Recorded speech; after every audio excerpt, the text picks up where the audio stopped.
Hello, everyone, and welcome to the Season Gaming Bitcast episode 307. We are back after a week break for some events, some vacation time, some other things going on in our lives. But, of course, as always, we took off the week where all hell broke loose in the gaming industry.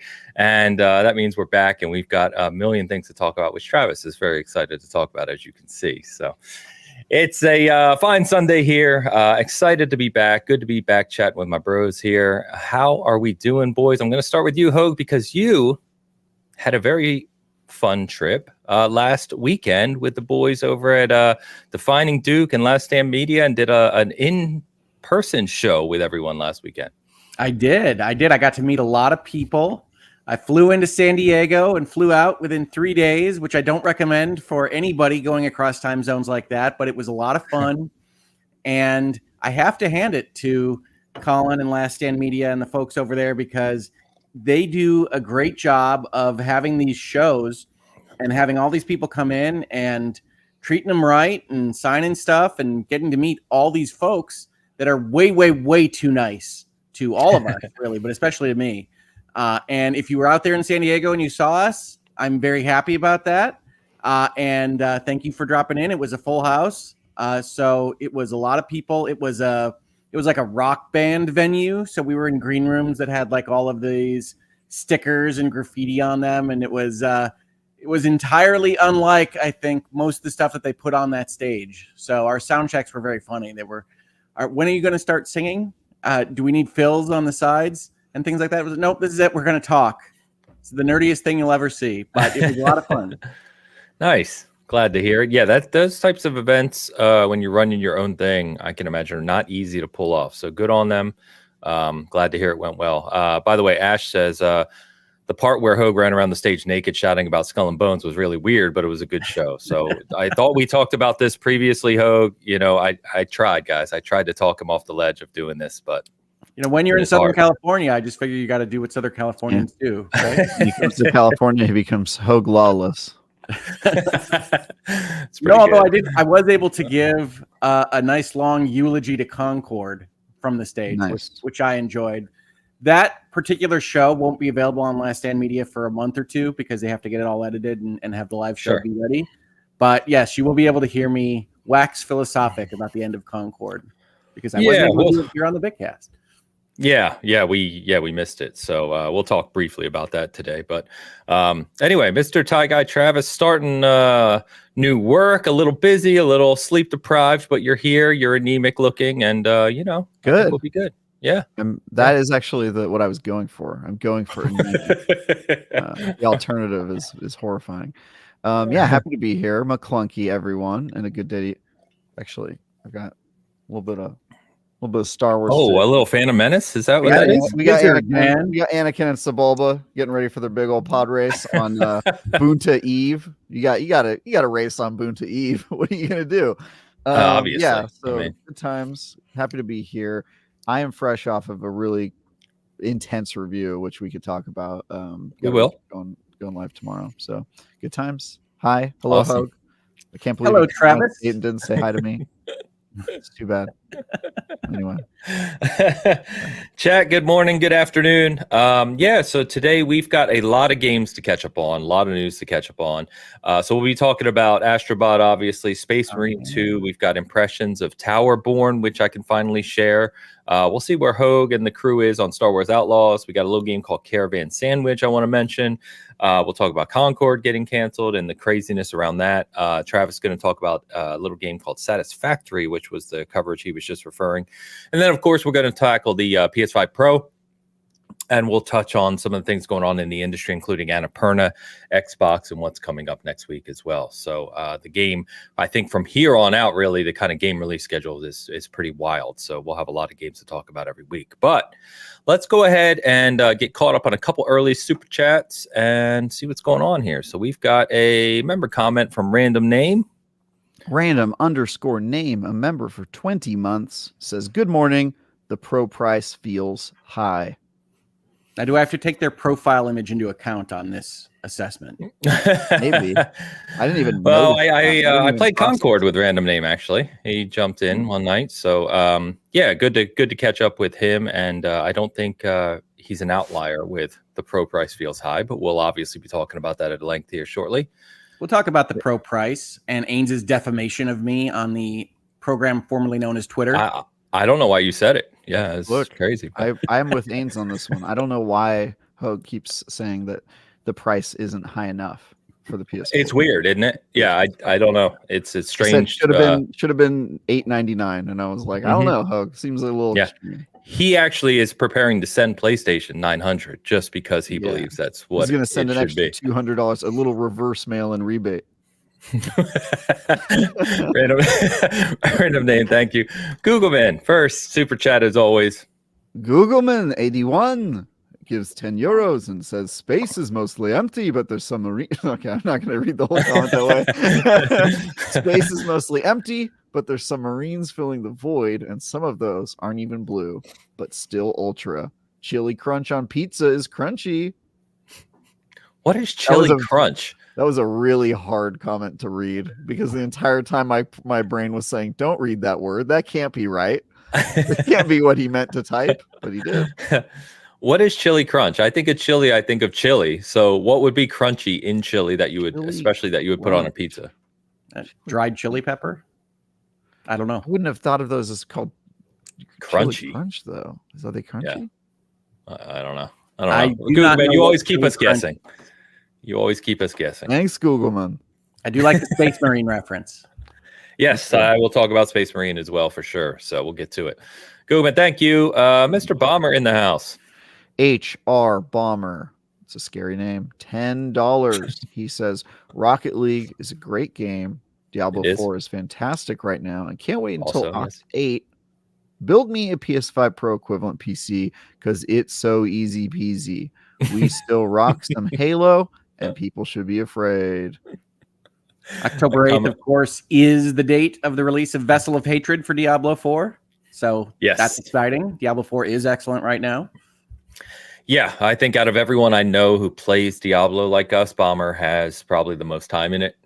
He is a diehard for sure. So he is super excited about Vessel of Hatred. I told him that me and Travis should be reviewing it again. So this week.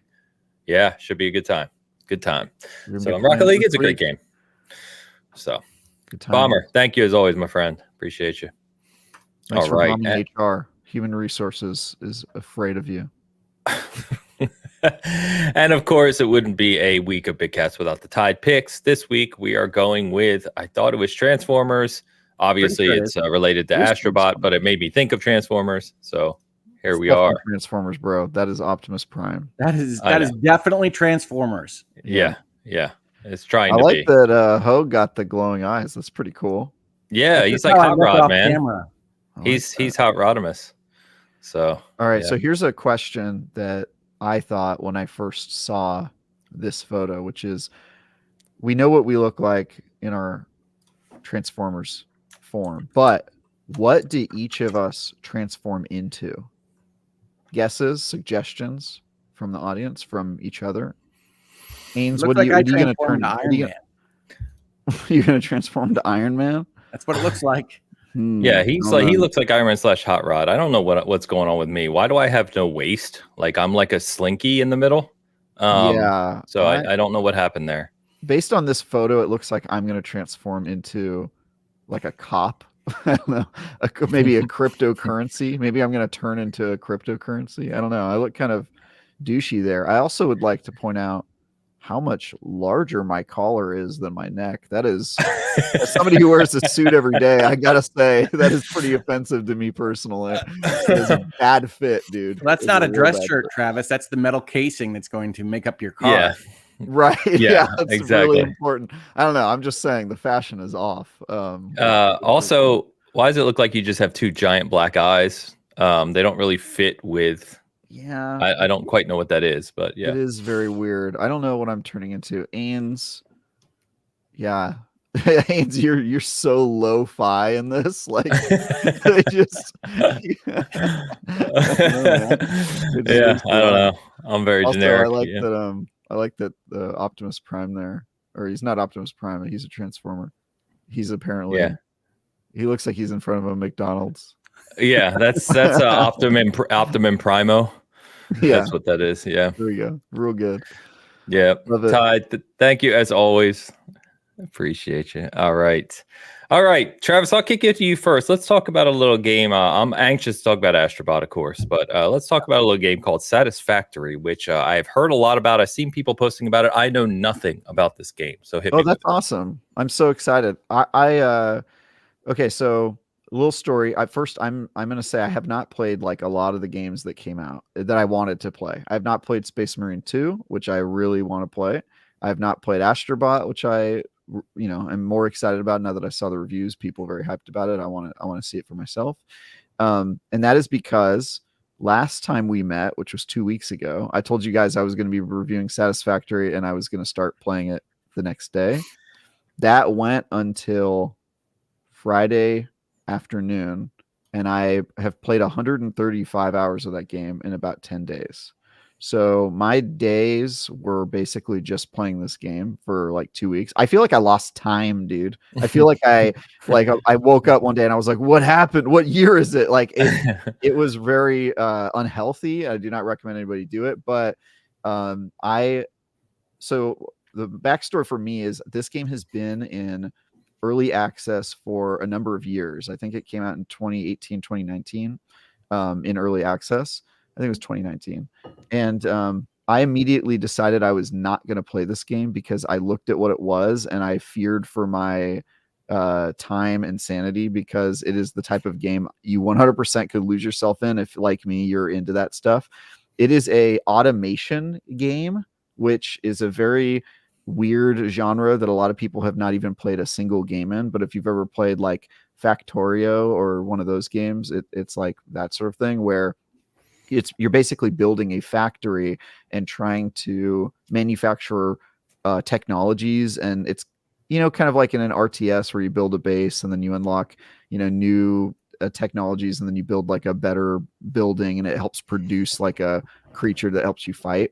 It's sort of like that, except for you're not producing creatures to fight or technologies for war. You're producing parts so that you can produce other factories and more advanced parts, more complicated parts and machines. And so basically the premise of the game is you get thrown on a alien planet. Your job is to help save humanity because humanity is going through some crisis and you need to send them supplies. And so to do that, you have to colonize this planet, build factories, level up your facilities, and gain more advanced technologies by harvesting the natural resources of the planet, until eventually you can create technology good enough to launch a ship in outer space and send it back to planet Earth. That's the goal of the game. And so you basically start as like an unwashed savage on a planet with nothing to your name, and you go from that to building increasingly more complicated stuff. At first you're just building like basic factories that are taking iron and turning it into iron ingots and making, metal parts and all that. And then later you're like making train stations and connecting them to different factories around the planet, and then drones, and then, teleportation technology, and like all of the stuff. And so it basically is a game where you start on an alien planet, kind of like a survival game, except for without the survival elements, where you're basically just like trying to get to that next level and build your society. And you can absolutely lose yourself in it. So I did not want to play this game in early access for that reason. And so when Tom asked me to review it, I was like, uh-oh, I don't start my new job until a week from now. So I've got a week of time to play this game. And even that wasn't enough, even though I was staying up for like days at a time. I think there was like a 48-hour period where I just played this game. And I don't even think I got to tell you, Travis, your job doesn't sound healthy. Yeah, it's not healthy. It's definitely. Well, the way I do it, to be fair, nobody was making me do this. Even Tom was like, yo, take breaks. And I was like, what if I didn't? So yeah, I was playing this game like crazy. I want to give a shout out to somebody I met through Bitcast, a commenter, viewer, Rob Frawley II, who may in fact be in the comments right now. I'm not sure, but he reached out to me after I told the crowd here that I was going to be reviewing this game. He had like 2,000 hours in this game in the early access, and so I was able to hook him up with access to the 1.0 version, and we did a world together. It was me, him, and my boss at IGN, Tom Marks, who also happens to be a big fan of this game but didn't have time to do the review. And we played hundreds of hours of this game together. And so Rob Frawley and I are like friends now. It's weird how much can change in 2 weeks, but he and I are like close because we spent 100 hours in the same world together, just talking about, life and politics and video games and what's going on in the world and all that stuff. And so that was a super fun experience. And my review in progress went live on Tuesday, which was the day the game came out officially. I said if I had to score it now, I'd give it a 9. This game is quite close to being a 10. And my review goes live officially tomorrow. I don't think I'm going to give it a 10, but the only reason I'm not giving it a 10 is because the game is extremely demanding technically. Like, it does so much in your world all at once, and it remembers everything you've done and every little thing you've built and connects it all and has all this automation going. And so the game requires really high technical specifications for your PC the longer you go. I had 3 PCs I was playing this on of varying degrees of power, and by the end only my most powerful PC could really run the game well, and the other 2 I just had to stop playing it on because it gets crazier and crazier. And the game, you were going to say you burned out the prior 2 PCs. Yeah, more or less. I mean, they basically tapped out at a certain point. Like, at the beginning they all could run it. D was playing with us on my gaming laptop. That was the first to go. And then by the end, not even my PC that was powerful a couple of years ago and now is kind of middling, that one couldn't run it. And I was basically playing on my 4090 Ryzen 9 computer, and that was the only one that could handle it. And then all the people I was playing with, they were getting crashes pretty regularly. I had crashes a couple times. But this game is super good.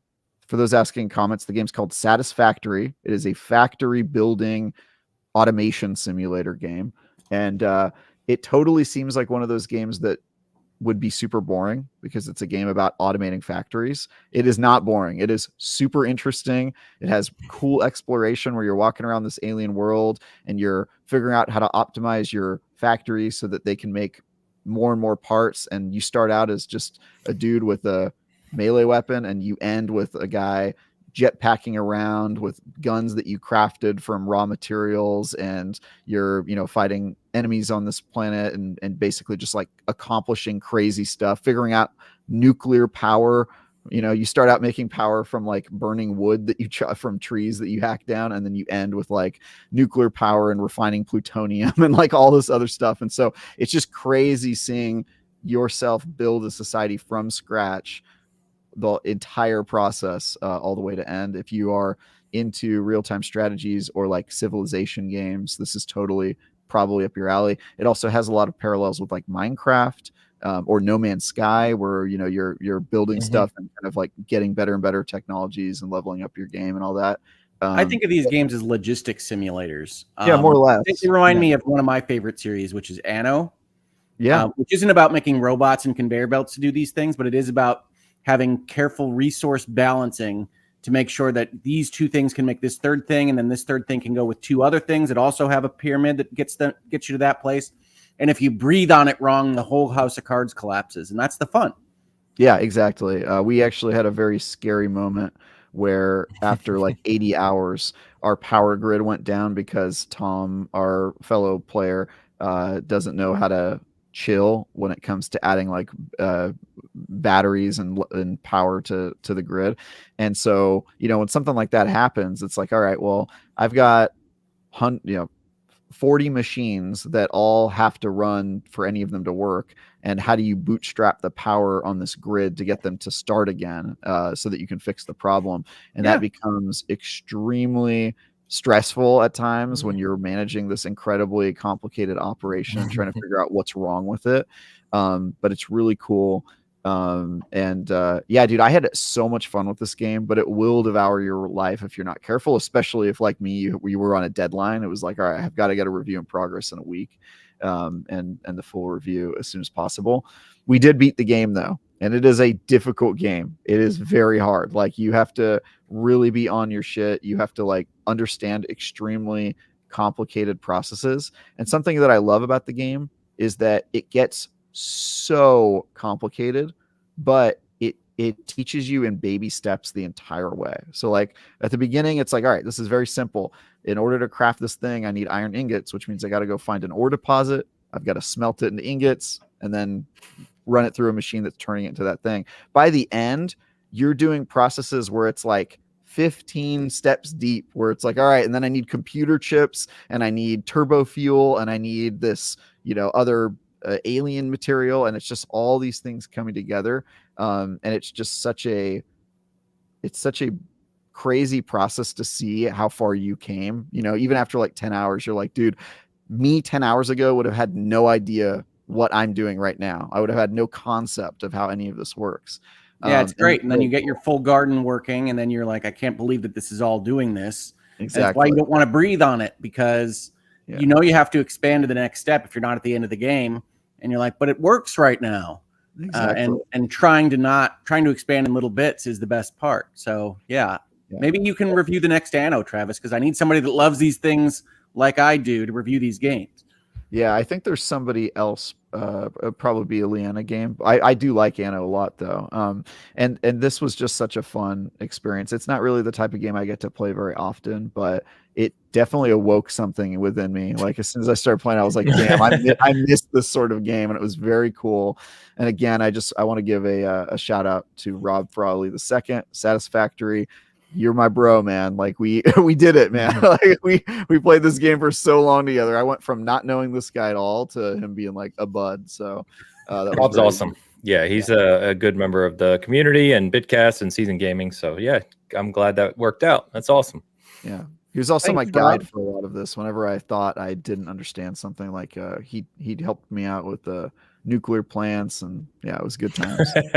He's our nuke. While I was building all the machines, he was trying to get rid of the waste. That's another thing in the game, is if you build nuclear plants, you have to deal with the waste, and it can make your entire world radioactive if you're not careful. So you have to come up with a solution for what you're going to do with the waste. It's very fun, very silly stuff. But yeah, it was a lot of fun, guys. People should play this game. Like, it got an announcement that it is coming to console at some point. I would be very surprised if that were anytime soon, or even on this generation of consoles, just because it is a very demanding game. But like, if sounds like I need a Pro. Probably gotta shell out that $900 for you, Hogue. If you have a PC that you think is decent, give it a try. Play this game. You will not be disappointed. It is a fantastic game. Probably my favorite game this year. So, really cool. Everybody should check that one out. Okay, I was just sending you guys a message. That's awesome, though. Glad to hear it. You did not sell me on the game at all, because it's not my type of game. But for people who like those types of games, it does sound pretty damn cool. So that's give awesome. it a try, Ains. I love these types of games, but I have to admit, even Travis trying to make it sound exciting, and then you're scouting out places to optimize your conveyor belts, and it's like, I get it. I get why that could be exciting, but it's hard to describe. Yeah, I wrote that in my review, is like, hey, if you're wondering how this is fun at all, I get it. But it really is like, Ains, you like No Man's Sky, right? It's sort of the same sort of thing, right? Where it's about like... But I hate the building aspects of No Man's Sky. It's not the building stuff, because you can ignore the building. Like, I actually did that for the sake of going fast. I basically just put my factories like on the floor in the woods, right? Which is not what you're supposed to do. But yeah, we called our... Basically, the idea, if you put a bunch of conveyor belts like haphazardly and they're crisscrossing over each other, the community calls that like wet noodles or wet spaghetti or whatever, right? And so I named my town Spaghettisburg, because that was the style I did. And by the end, it was like this incomprehensible rat's nest of machines and bins and conveyor belts that only I could really understand. And so people would be like, what is happening here? And I'd be like, it makes sense to me. Okay. It makes sense to me. I'll explain it to you.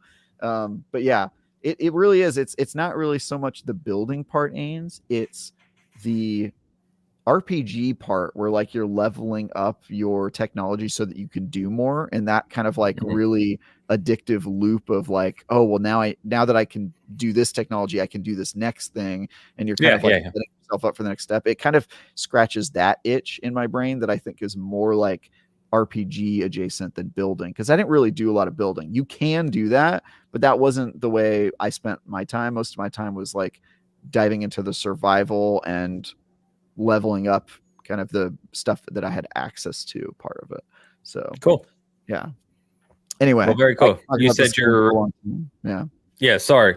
You said your review in progress is up now. My review in progress is up now on IGN.com, Okay. and you can also my final review I think will be up tomorrow, and then the video review probably on Tuesday or something like that. But yeah, I'm officially done reviewing it, and for the first time yesterday, I sat down to play a game that was not Satisfactory since I spoke to you guys last. And I played Miles Edgeworth because I had completely missed that game, which launched like a week ago, and I barely even played it. So now I'm 2 cases deep in that. And then I also played Star Wars Outlaws, which I'm still in the Tashara opening world part. So yeah, I've got a lot of catching up. Sorry, Travis. Yeah, I know. Well, apparently they're updating that, right? They did update it, yes. Okay. What did they update? They changed some of the signage and kind of behavior of some of the guards in the early stealth missions. Interesting.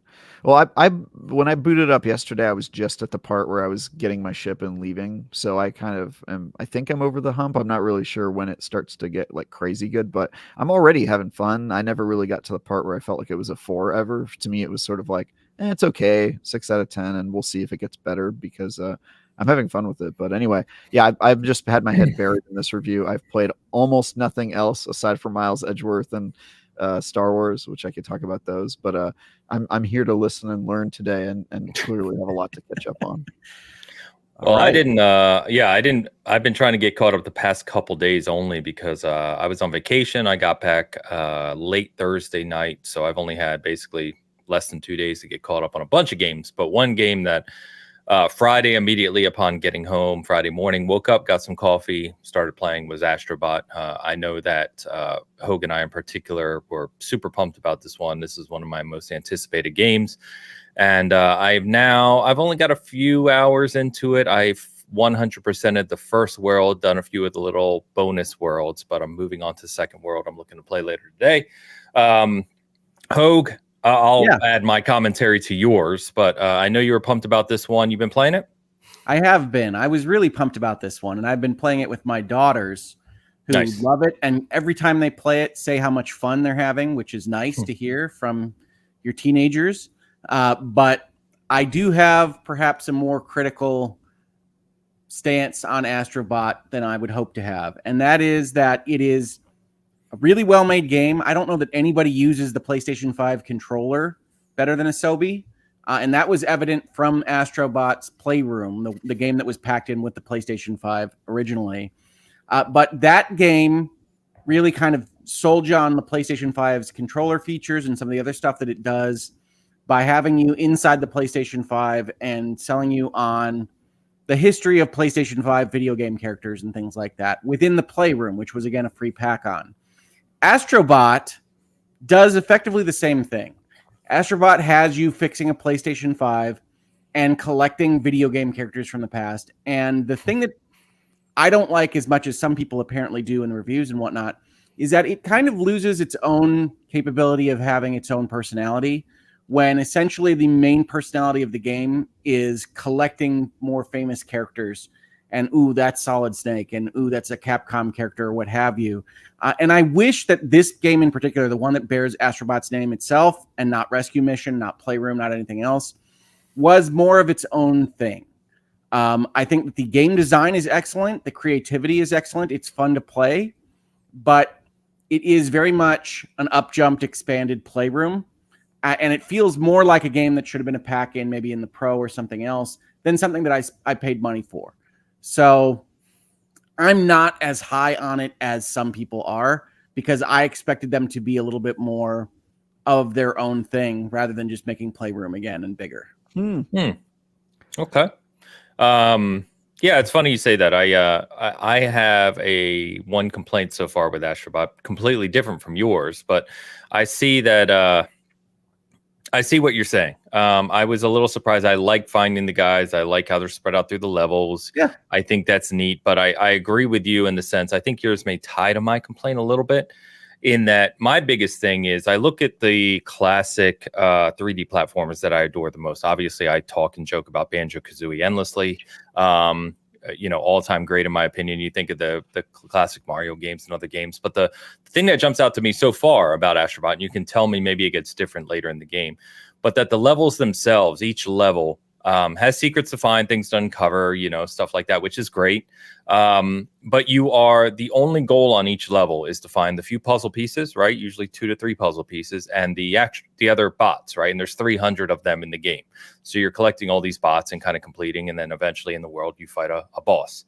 The one thing I miss about larger scale 3D platformers in this game so far is that the connected worlds where you be like in Banjo-Kazooie, for instance, you'd be put in a play space, and it's a big place, and you doing things on that level connect to other things in the level and unlock other things in the level. And you're on one level the whole time, but there's like several different things that you're doing on the level, right? You're not only just collecting the jinkies and the notes, right, in Banjo-Kazooie, but you're also like, if you unlock this thing over here and find this secret, it changes something in the level over here that you can then go do. And then once you do that, it unlocks something in the level over here. And I don't get that from Astro Bot so far. It's very straightforward. You go through the level, you find the stuff in it, you get the bots, you go to the next level. And it's really well designed and fun and whimsical. And, the artistry of the worlds are really cool and everything. And I'm really loving all of that. But it feels a little more simplistic than I hoped it would be. I think the levels are closer to the more separated Mario 3D games. I think of it as Galaxy or Galaxy 2 as what it's doing. It generally has some kind of clever thing that you have to do in each level that's going to define how that level plays. There are, I think, secrets that surprise and delight, for lack of a better phrase, across these levels, but certainly they're not trying to be, with the exception of maybe a couple of them, as big as a Banjo-Kazooie type level or have those different kind of feelings throughout one given level. And there are a couple that are pretty gigantic, but that's not their main way of approaching the game design. And so it really does feel closer to Playroom than even Rescue Mission or a bigger 3D platformer. Yeah, someone just said sounds closer to Mario 3D Land, which is accurate. Yeah, and not Mario Odyssey.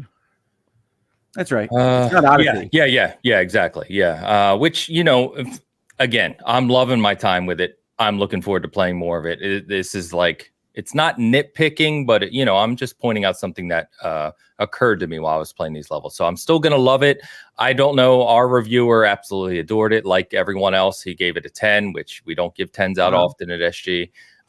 So right now, as it stands, too early for me to score it because I don't know what's coming. Especially, I also find the game really easy, which again, for me, from a platform perspective, I prefer a challenge. I hear there are challenge levels later in the game that are really hard, so I'm looking forward to those. I don't know that I would describe them as really hard, but they are harder. I think Astro Bot is on the easier side of the spectrum of platforming difficulty, but there are levels that are harder than stuff that they've made before. Yeah, it's more of like a just explore and collect than what I would call a challenging platformer, right? So anyway, I'm loving it. It's just maybe my expectations were too high. And we'll see how the rest of the game goes. I'll update next week once I've played more of it. But so should I buy it or should I wait? Should I wait for it to be cheaper? Because I'm still loving it, but I mean, it's immediately fun to play. It's a party in a box kind of atmosphere. It delivers the fun, and this may be where my relationship with PlayStation is right now after the Pro announcement and everything else, but it is clearly a kind of commercial endeavor, right? Like you're fixing a PlayStation 5.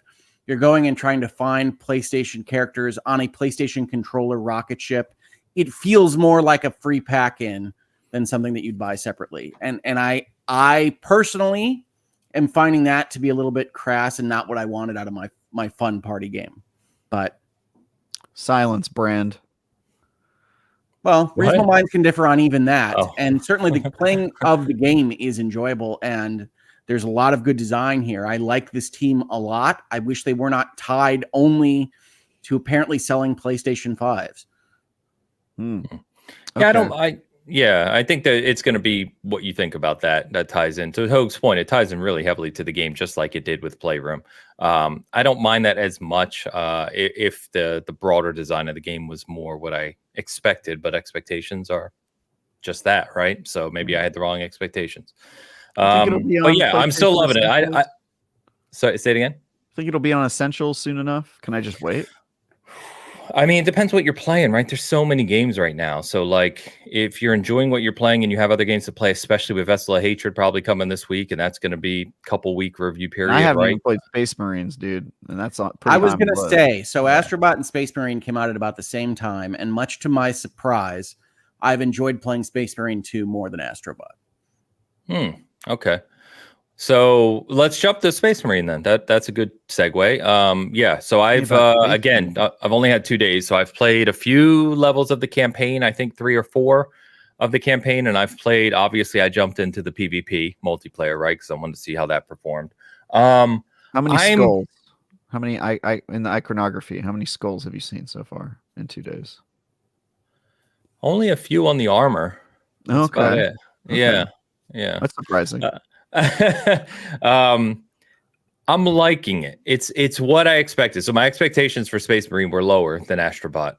Basically, what I expected out of Space Marine was a 360 era action game, like an old school Gears game. We've talked about this, right, leading up to it, and it's pretty much what I'm getting. It's a rather linear campaign where you're trotting through with your 2 co-op, either AI or friends, whatever, and you are it's move a little bit. Action, fight a whole bunch of Tyranids, move a little bit, fight a whole bunch of Tyranids, rinse and repeat. So far, I'm very early in the game. On the PvP side of the house, I was excited about this. It's, I thought this was going to be kind of a Gears replacement. It plays smooth. It has class-based multiplayer. There's 6 classes, different weapons and stuff, but it's very, very straightforward, in my opinion, so far. It's like the maps are very simplistic. You turn a corner, you're shooting at each other, you die, you repeat, and then you run back to the same spot and do it all over again, over and over again. So sadly, it's not hitting me in the multiplayer space I hoped it would. I was hoping this would be one of my big multiplayer games for the fall. It's not keeping my interest at all. I hope to play it more, and maybe I'll get more into it. But as of right now, it hasn't been very impressive to me from a multiplayer perspective. But I'm looking forward to playing the campaign more. I don't come to the game for the multiplayer, so they give the warning that says it's going to ruin some stuff in the campaign. I don't even hit that button yet. But for the single player campaign, I will say it is I call Space Marine simple. It's a very simple kind of game. You're a guy with a big gun and usually a chainsaw of some kind, and you're going to go fight aliens that are attacking your planet. And yes, if that sounds like Gears, I think that's intentional. Gears sounded like Warhammer 40K when it was invented. And now it's returning the favor. But it delivers on whatever that fantasy is of being a Space Marine with a chainsaw fighting the dirty Xenos, right? And that is delivered through this game very, very well. And I want to give credit for a game that says, this is what we are, this is what we're going to do. And yeah, maybe it's simple, but we're going to do it right. And I think Space Marine 2 delivers on that. That's very fair. Yeah, I think, and that goes back to expectations again, right? Like, I think they set the right expectations for this game. It's clearly striking a good chord with both Warhammer fans and people who just wanted a straightforward action game. Seems to be selling extremely well. So yeah, it's definitely enjoyable. I'm looking forward to playing more of the campaign. I heard it gets a little more, I don't want to say serious, but a little more kind of deep, I guess, with the kind of some of the story references and combat scenarios. So we'll see how that goes. I don't know how far you are, Hogue, in the game. I am through the first arc of missions. I don't know how else to describe it. Yeah, I don't know either.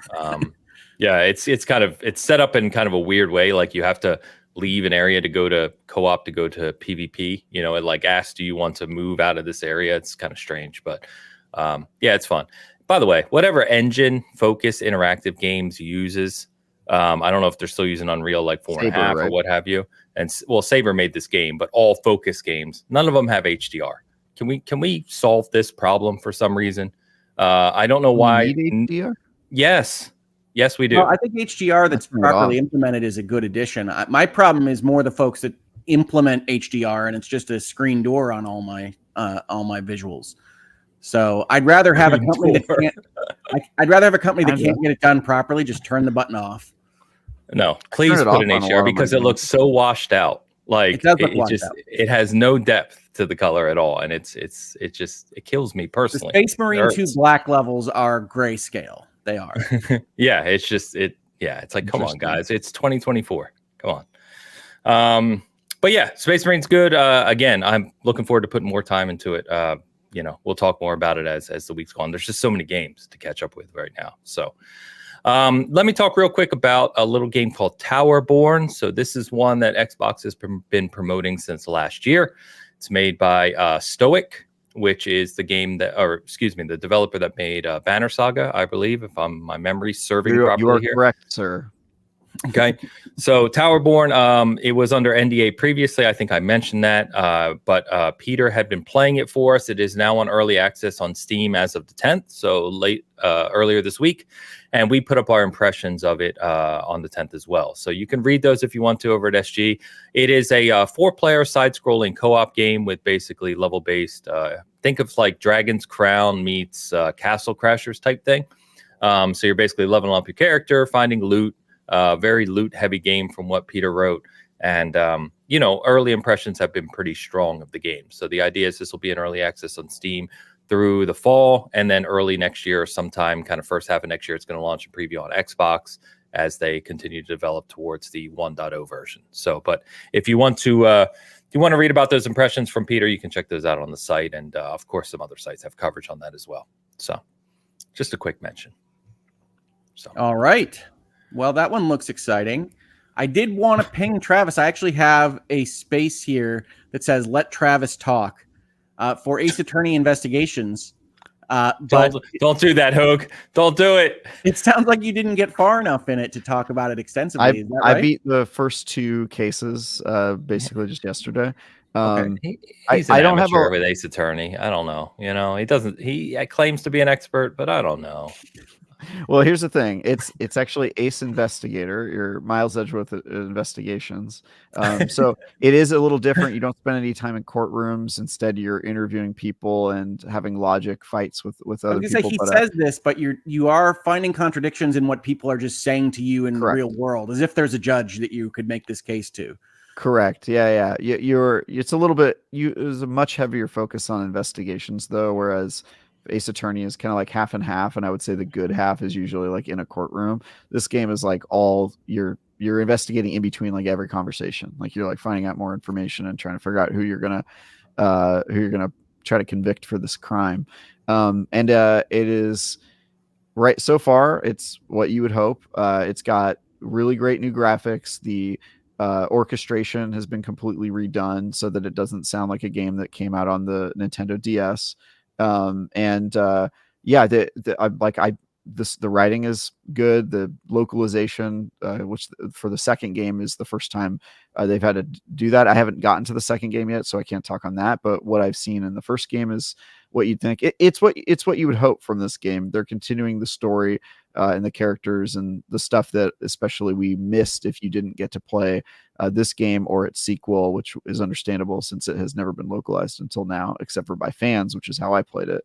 I'm so far so good. I will continue to play this in my spare time and spend time with my my friends in the legal community. In addition to Richard, to be clear, Ace Attorney is not the legal community. It is. That is some of the wackiest stuff that you will ever see, and I like Ace Attorney quite a lot.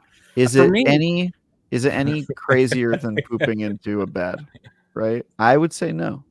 For the record, that was a real legal thing. Happened in a courtroom. All right. Oh boy. Well, that's all I'm saying. All I'm saying is anything that happens in Ace Attorney more crazy? I did want to say that I was surprised at how much Ace Attorney DNA is in there. I thought it might be a completely different type of game, and it's not really. Really, the scenes that you used to look at with just a cursor are now scenes that you can walk around and find things in, but you're still presenting your court case to the various people that you're talking to, and it's still the same kind of Ace Attorney goodness that is in the main trilogy and the Apollo Justice trilogy. So if you like those games, I think Ace Attorney Investigations is one that you will like as well. It is not as different as I both thought it might be and maybe as I feared. And so if you like Ace Attorney, I do recommend checking it out. But I wanted Travis to get the chance to talk about it because he was the one saying that the Astro Bot release date was really the Ace Attorney Investigations release date. And then he forgot that game released because Satisfactory is that crazy. So I didn't forget. I talked about it in I talked about it in the Discord all day that day. I was like, guys, I'm missing Miles Edgeworth for this. And they were like, shut up. We need you to focus on these factories. So, yeah. All right. And then I do have a number of other things that I wanted to talk about since it has been 2 weeks, Zanes. I'll try to keep it short, but you just let me know. So before you jump into Hoag's notes, how is Star Wars Outlaws going? Because last time we talked, you were past the point of pain, which I believe was the opening part. You started saying it was really good after that. Have you continued your journey, and what's your current opinion on Outlaws? Yes. For those that weren't here 2 weeks ago, you might recall, or not since you weren't here 2 weeks ago, that I said Outlaws was a 9 out of 10 game that was trapped behind a 4 out of 10 game. Thankfully, that 9 out of 10 game continues past the point where I was talking about 2 weeks ago, and I have really thoroughly enjoyed it. I am now at the point of no return. You know, in those video games where it says, nice. If you hit go here, you're not coming back. Go do anything else you want in the open world before you do this. I'm at that box in Star Wars Outlaws, and it has really come together. It has a lot of story elements. It has a lot of the feel of Star Wars. It is focused on the right things in terms of soap opera in space and family dynamics and all of this great stuff. Cool. And I think it's a pity that even though Travis didn't have as big of an issue with it as I did, that so many people are going to have an issue with the beginning. And I hope, I haven't been back to the beginning to check on their patch, that some of the stuff that they are doing is going to make it more palatable. Some of it, though, is that you just have to get used to the game that they made. And I don't think that when they marketed it, or what I was expecting from this game, was this kind of intensely stealthified Splinter Cell type approach where mostly if you get caught, it's bad. It's not an Assassin's Creed where you can fight out of it for the most part. There are places where you can, but it's never an ideal situation. And I don't think that they really told the truth, whether it was marketing or some other choice at Ubisoft, as to what this game was. And I'm glad that it is what it was, but they still have difficulties in selling it, especially early on. I think Tashara, the first place that you are, is for whatever reason the most poorly designed area in the game. And even when I was in the place where I love this game, and it's a 9 out of 10 to me, and I had to go back to Tashara, I was immediately reminded of the issues that they have with what is a fairly non-organic engine and telling you how to get through spaces in this very organic area that they created as their tutorial planet. And it's just a big miss in terms of design. Like, they can't fix that entirely. But the other planets later on, whether they had different lead designers or what, I couldn't tell you, are much better at feeling like you're breaking into someplace, feeling the fun that you can get from environmental puzzle solving without all of the annoyance of I have to figure out what this person was thinking at this room somewhere, and why can't I climb these rocks that look climbable because they're too busy making things look organic. So Outlaws is an excellent game that you will think is the worst game ever for at least a portion of time when you start it. But it is a real Star Wars game. I like it better than the Jedi series, and I'm very happy with the fact that I fought through those early areas. Okay.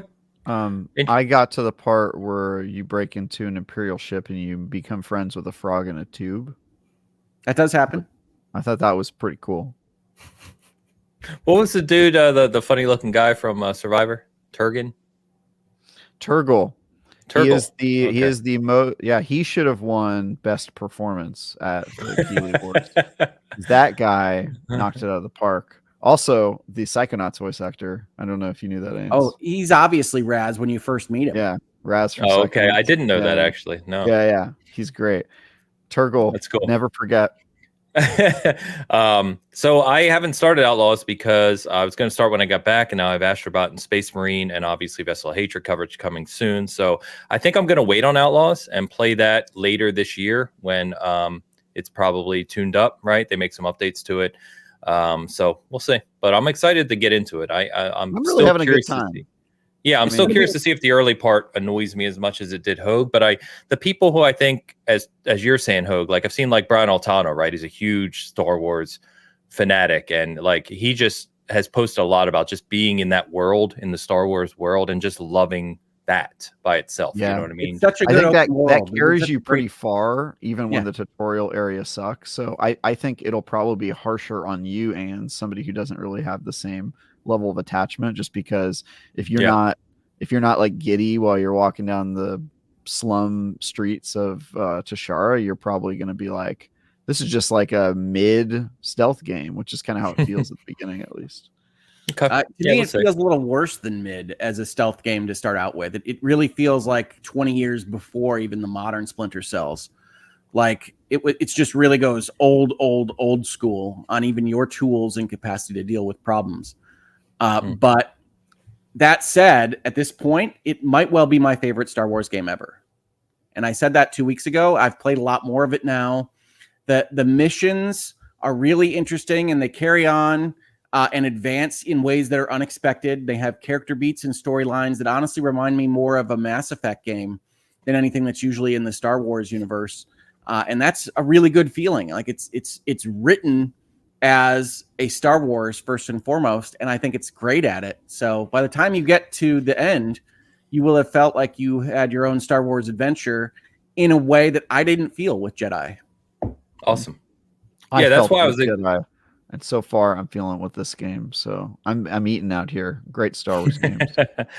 Yeah, I'm the same way. I was more interested in this kind of prospect of a game or the aspects of this game as compared to Jedi Survivor. Even Survivor being, quote, it's not really a Souls-like, but you know what I mean, more focused on the combat and that type of thing. I think just exploring an open world Star Wars game sounds fun to me. Because I do like Star Wars. I'm not the aficionado you guys are. Travis keeps leaving today. I don't know why he keeps doing this. It says device is not connected. I don't know whether that's his electronic. Can we expect an Elgato rant here any moment? Travis will be back momentarily, everyone. In the meantime, why don't we head over to Hoag's notes and see what I swear to God, he has an Elgato error message on the screen right now. He does. No. It's the truth. We can talk about some other stuff. I was more than happy to talk about Outlaws because that was probably the game I played more than anything else this past 2 weeks because I continued to want to go back and play it. And I do think that we haven't gotten this flavor of Star Wars game before of kind of the breaking into places and being an outlaw / scoundrel. And I'm very happy that it exists.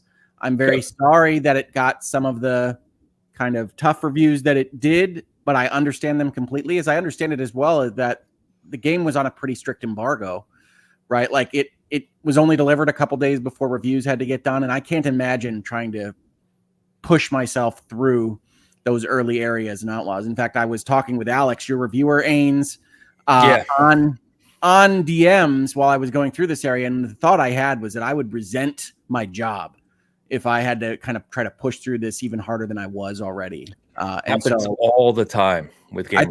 I think that can negatively impact a game's reviews because 100%. Yeah. Sorry. Yeah, I didn't mean to interrupt you, Hoag, but not at all. It can.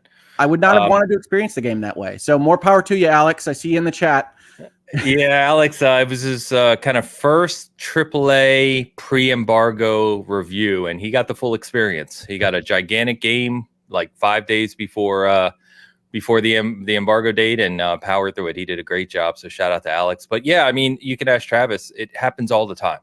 And I think that it's unfair to the games. It's unfair to the audience because you're not getting sometimes. I give credit to Travis because I think Travis and I'm pretty critical of reviewers, like the what they put into providing their opinion to people, collectively. Travis does an excellent job. He's one of the few people that I've seen who really what I would call reviews games properly. He really puts the time in. So I'm not just saying that because you're on the show, Travis. I mean, I genuinely believe that. But to be clear, Travis he just be silent on the prospect if you weren't on the show. But Travis will tell you, I mean, like I was just talking about this the other day on Wukong.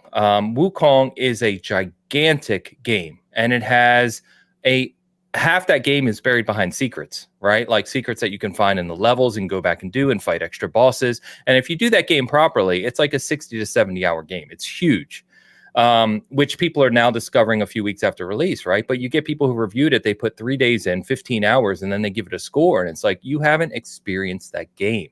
You just haven't. And it happens way too often with big reviews. And I think it's disappointing. So I'll get off my rant now. On some of this stuff, right? Like I agree with you that we want reviewers to get a holistic feel for the games, but like I like Ubisoft games. People know that about me. I've talked about Skull and Bones at length on this show, but like the beginning of that game is not properly developed or balanced or created, and then to ask people to go and review it at that clip is just not gonna result in the reviews that you want. And it's a great game at some point, but not when you start out. And if I were on that kind of embargo, I believe that would have colored my impressions of the whole experience. Honestly, there were hours where I thought Alex had given it way too high a score because I was hating it so much. And now at the end, I'm like, oh, I mean, Alex gave it an 8. Maybe that's too low. And I'm like, that's crazy. That is crazy. Yeah. But that's it goes to what we talk about all the time, is like assigning a score in your head when you've only experienced a portion of the game. Is you shouldn't do that, because you have to take the whole experience. Otherwise it's just not fair to the game or the developer. But I completely agree with you from a publisher perspective. Getting these gigantic games less than a week before embargo is just it's a mess. Two things on this topic. Yeah. One, I agree that sometimes if you get a game too late and you're forced to play it too much, it can color your impressions of the game. But I think that publishers and developers probably know that, and some of them should maybe take that more into account, since they are the ones giving out the codes and deciding when they share them. And I think a lot of the times we don't get them. It's either a strategy decision or it's because the game's coming in hot. So I would say that could always change. But reviewers, they're at least if you work, I can only speak for IGN, and when I worked at smaller outlets, I think there was a lot of pressure to hit embargo when we got code early, because that was the only way our articles could compete. But at least at the level I'm writing for now, there's not really a lot of pressure to hit embargo. I do it because I feel like it's a nice challenge, and also because I tend to play games like that anyway. I tend to chug them and not sip them, right? And so it's just kind of how I play. But I don't think that there's a lot of people who are going at larger outlets saying like, well, I've got to do this and make sure I get it before the embargo, my full final review. So I don't think they're always being forced to do that. But I think generally, if you assign a review to somebody, your goal is to find somebody who likes that type of game and also wouldn't resent it if they were forced to drink it all in one go. Right. And so like, if, me playing Satisfactory, that sort of game, I had to play a ton of it, but it was also the type of game that I was happy to do so. And I think sometimes when you are forced to play a lot of a game and it's a bad experience, it can color it in that you're experiencing a lot of bad all at once. But I also don't know that that's an unfair way to evaluate the game, because, you're seeing it for all that it is in one quick snapshot before you have forgotten the parts you didn't like. I think if you play at a leisurely pace of something like Outlaws, by the time you assign the score, there's a pretty good chance you'll forget about how much you resented it at the beginning and how you felt about it. And so I think sometimes it can be helpful to play a game all at once and have your thoughts with you all at the same time because you can color it the other way, right? Like if you take too long, you can polish off some of the rough edges. Yeah. And that sort of thing. And I think it's really important to say like, hey, I was not enjoying the game for the first however many hours. So, of course. But yeah, I love hearing you guys talk about this stuff. It's a very fun discussion and the type of stuff I talk about all day. So yeah. Well, I'm going to be reviewing Shadows for us at SG. So we'll see how that one goes out of the gate. We'll see.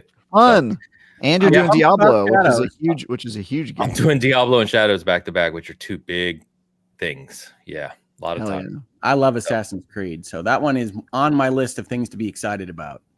And they did announce it'll be PS5 Pro enhanced. So we will talk about that, of course, whatever that means. I also love Assassin's Enjoy it, PS5 Pro owners. I'll be honest, the only Assassin's Creed game I've liked like in the last couple of years that I can remember is the VR game. So I'm really hoping this one. You didn't like any of the RPG ones? I guess I didn't. Mirage came out too. Of Mirage, but the Viking one really did not sit well. I think Valhalla is a tough one, but Odyssey is my favorite Assassin's Creed. I liked Odyssey a lot. Yeah. It was okay. It was bloated. It was so bloated. I couldn't even really enjoy it. And I love the setting. Like that is. Yeah. Like I was like, oh hell yeah, ancient. I think I think the mythological aspects of that setting were my favorite parts. Some of the stuff you do in that game. Yeah, really cool. It was pretty cool. Yeah. The DLC was interesting, but like the fact that I had to play that game over, I think 18 months, because I was playing it at a small a slow clip because it was not like my main game. I was like, you were sipping it. I was sipping it, but dude, it took so long for me to beat that game. By the end, I like hated it. I was like, this game wasted so much of my time. But you know, he was chugging it. It's just the size of a bathtub. It really is. It was like trying to drink true. a river, dude. It was hard. Yeah. All right. Anyway, so that's Outlaws. I'm glad you turned on that. I'm excited to play it. I don't want to buy another game right now because there's so many games I'm already playing. Fair. So anyway, Hoag's notes. Let's hit them. Yes. Hoag, hit me. Talk about some little ones because I had a lot of exciting game experiences this last couple weeks. One of which is not so little, but I figured we wouldn't talk about it if I didn't mention it, is the Age of Mythology remake. I love Age of Mythology. This is the offshoot series from Age of Empires. And I think it's called Mythology Retold at this point. That might be the wrong remake name, but they all make up names for their remakes. So I'll look. The Age of Mythology game that is currently on Game Pass, that is available on your Xbox or your PC, is an excellent translation of one of my favorite real-time strategy games of all time. And they've worked pretty hard to figure out how to control it with a controller. And I think they've solved a lot of the big problems with playing a real-time strategy game with a controller. So if you're at all interested in having a real-time strategy game that features like the pantheons of the Greeks and the Egyptians and the Norse fighting against each other with mythological creatures, heroes, and armies, check it out because it is really well done, I think. So I wanted to mention that one before we got into other games. Excellent. Diablo 4, my hardcore run, is at level 42. Woo! Level 42. I did not play it as much as some of the other games I played, like Outlaws, this past 2 weeks, but I feel very good about my character, and we're gonna proceed on to even harder content very soon. And I am enjoying the hardcore run. It does put the fear of God in you from time to time. I had an instance yesterday when I was playing it where my television controller fell to the ground and changed the channel while I was in it. Oh no! And I was like, I hope everything's okay. And when I got back, I was still alive, so everything turned out fine. But you're just hitting all your like ultimate abilities like on the controller while you're trying to fix the channel. I just had to get it back to going to the right source. But yeah, that wasn't fun. But what character class are you again? Remind me. I'm a necromancer. Okay. I have people running around defending. I know what build he's doing too, and it is a smart idea, especially in this economy. But yeah, I'm. That's a good way to stay alive, right? You know what build I'm doing? Yeah, how? Because there's a meta for necromancer. Watching over me? He's always watching. Right? I don't use any guides or anything. You stay in the back though. I mean, that's necromancer. That's how you're surviving, right? You're just staying out of the way, letting your minions do the fighting. I feel like you're insulting me, but yes, I'm not. That's smart. That's smart. That's the way to play, dude. Necromancer. I do use defender, skeletons, and then some shadow damage, and then I don't have any core or basic skills on my skill bar. I just use curses. But so you're not using the bone spear or whatever? Nope. I use, it's called Iron Maiden, I think, as a curse, and I can just use it as much as I want because I've got some skills that let me not use essence to cast it. Oh, cool. And then I have a unique that lets me explode corpses, and the explosion goes and chases the monsters. That build. Okay, yeah. I mean, look, necromancers are meta right now is my point. And I think you're playing to the meta. And that's fine. Good on you. Good on you. That's smart. That's good. And from what I've heard or what they've talked about, Vessel of Hatred is gonna really kind of amp up a lot of this, right? They're changing some of the way the passives work, new uniques and legendaries, new abilities. So it's gonna be fun. I'm ready. I'm excited. I love Diablo 4. It has never not been enjoyable for me to play throughout this entire period. And so I wanted to mention that I am level 42, the answer to life, the universe, and everything. And I'm enjoying my run through Diablo 4. Now, for the littler games that I did want to mention. Littler, yes. Little Hoag's notes. There are no little games, Hoag, just little gamers. There you go. Well, this is a game that was done in collaboration between Behavior and Supermassive to flesh out the world of Dead by Daylight. And I really like Dead by Daylight. Folks that know, it's my favorite of the kind of asymmetrical multiplayer games. But this particular game is called The Casting of Frank Yes. Stone. Talk to me about it, because me and my wife are going to play this. And is a supermassive game at heart. So it's like an Until Dawn or The Quarry type game with characters and character relationships that you walk through very high resolution scenes. But unlike those games and the Dark Pictures anthology that Supermassive makes, the Dead by Daylight universe is a little bit more supernatural. It's got a kind of eldritch horror entity in it. And this game, because of that, because it's in the Dead by Daylight universe, is focused more on the stuff that I get a kick out of in horror. So it's focused on like the nature of stories and movies and how these things impact our understandings of horror. And so it's just a little bit more magical and supernatural than Supermassive usually does. And I like it a little bit more that way. Now, I will say it's kind of slow to start, but it's in 3 different eras. And one era has kind of an 80s Stranger Thing vibe. And one era has a kind of modern Stephen King, who's the devil type vibe, and one is an old school kind of in a factory setting with a serial killer type vibe. And they're all really well done. Supermassive is just really good at this type of game. I'm sorry? They're separate stories. They are not separate stories. They're different components of a single story, but they are different characters that you play as, and you have different scenarios that you deal with. Does it have the multiplayer thing? It does. Oh, hell movie yeah. mode? Okay. Yeah, it has. I think it's called Die Alone or Die Together now. Nice. Oh, sweet. Nice. How does I it always control? prefer to die together. That's why I'm taking other people with me. That's right, dude. When I go, I'm starting a house fire so that I can make sure all my buddies go with me. How does it control? Because these games can be a little finicky. Yeah, so one thing that they do in this game that's a little bit different than what I remember of their older games is that they don't really use the fixed cameras and the tank controls. It's more over the shoulder. Now, to some extent, that's more what you're expecting from a modern video game. It does tend to highlight a little bit of the clunkiness of their dynamic, because you will climb through a window and it feels like you're setting up for Uncharted or something like that, but it's not, right? It's still a supermassive cinematic game. And so I don't really see much of a difference in the 2 approaches, but you do get less of that kind of someone's looking at you from the closet camera angle and those kinds of bits.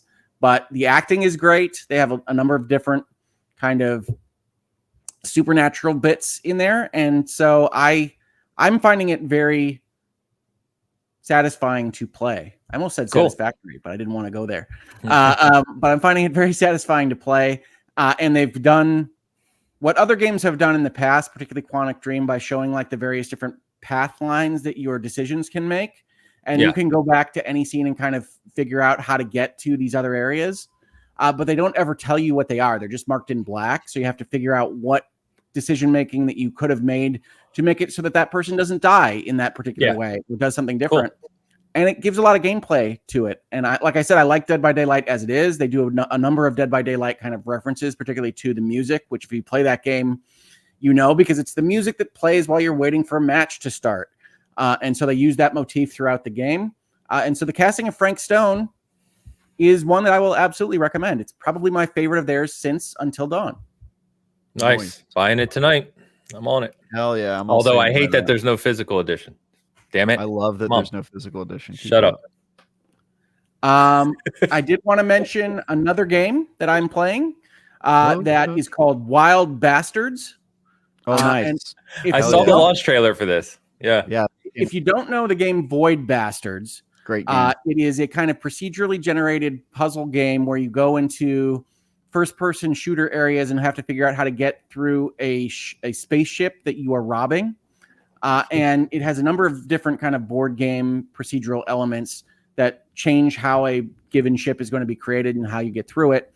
Wild Bastards, instead of that premise, is a game in which you are a bunch of space outlaws, and most of you have died, and you have to go through these kind of procedurally generated galaxies to get the DNA from your other outlaw friends, and everybody has different skills and powers, and you get them together, and you go through and try to fight the bad guys and get to a Garden of Eden type location called the Homestead at the end of the game. But the graphics are very much like cell shaded comic books with neon lines everywhere. So it's kind of space Western. And the actual gameplay, instead of the giant ships that you had to explore in Void Bastards, are kind of smallish first-person shooter arenas where you'll have a specific amount of characters that you have to fight off, and you'll play through these little areas and have a number of people in your posse that you can switch between for different skills and powers. And it takes a little getting used to. I didn't love it the same way that I loved Void Bastards when I first played it. I got it because I knew it was the spiritual successor to that game, and I really liked that game. But it does grow on you, and it is a little bit more character-driven and kind of linear in that way than Void Bastards was. Your different outlaws can refuse to go down to a planet together. They can have feuds you can solve with finding cosmic beans to fry over your cosmic campfire in order to bring people together. And I love those kinds of games. I love it when people take those kinds of procedural systems and put them all together and create interesting things. So it has that roguelike type feel, even when it's pretty linearly crafted as part of the like overall meta storyline. But if any of that sounded interesting to you, I really do like it, but it didn't jive with me for a few hours when I first got it. So Gotcha. It might take a little bit to get used to, but I really like Wild Bastards. Definitely going to play that one. I'll play anything without a father. It just speaks to me. Same developer, I presume, right?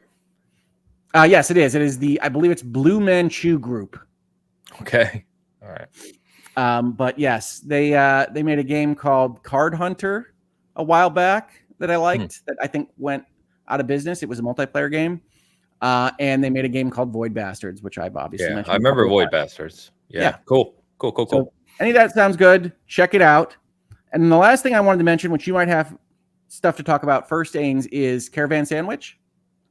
Yes, Caravan SandWitch. So I'll set it up. You can knock it down.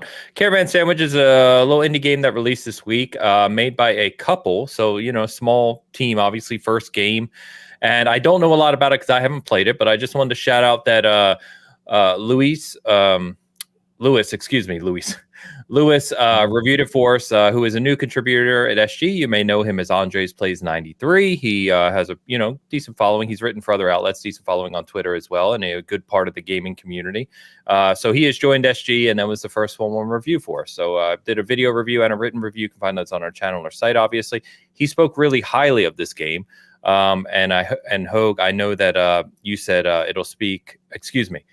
it'll depend how the game sits with you based on what it's trying to do, where you sit with this game. So you know a little more about the game itself. Please proceed, my friend. I do. So Caravan SandWitch is one of the tentpole type games that you might have seen if you watch indie dev videos during E3 week. This was one that people were waiting for. It is in the cozy genre insofar as you aren't fighting things. You're basically in a caravan, not of multiple vehicles, but like a recreational vehicle, like a big van that's going around an alien world in a kind of open world exploration setting, but not with a lot of enemies or danger. Instead, you're trying to sort through people's problems and personal issues and talk to folks in a very kind of cute setting. Now, I will say I made a mistake with Caravan SandWitch because I was looking forward to it. And it's a mistake I've made before, which is that you don't buy Switch games if they have any 3D elements and they aren't published by Nintendo. Like, this is something I learned a long time ago, but I thought that Caravan SandWitch's graphics were chill enough that the Switch would be able to take care of it. It cannot. Don't buy this game on Switch, folks. I did. Don't make that mistake. I'm sure that it plays better on the PlayStation 5 and on your computer, where it's available, I think, in both places.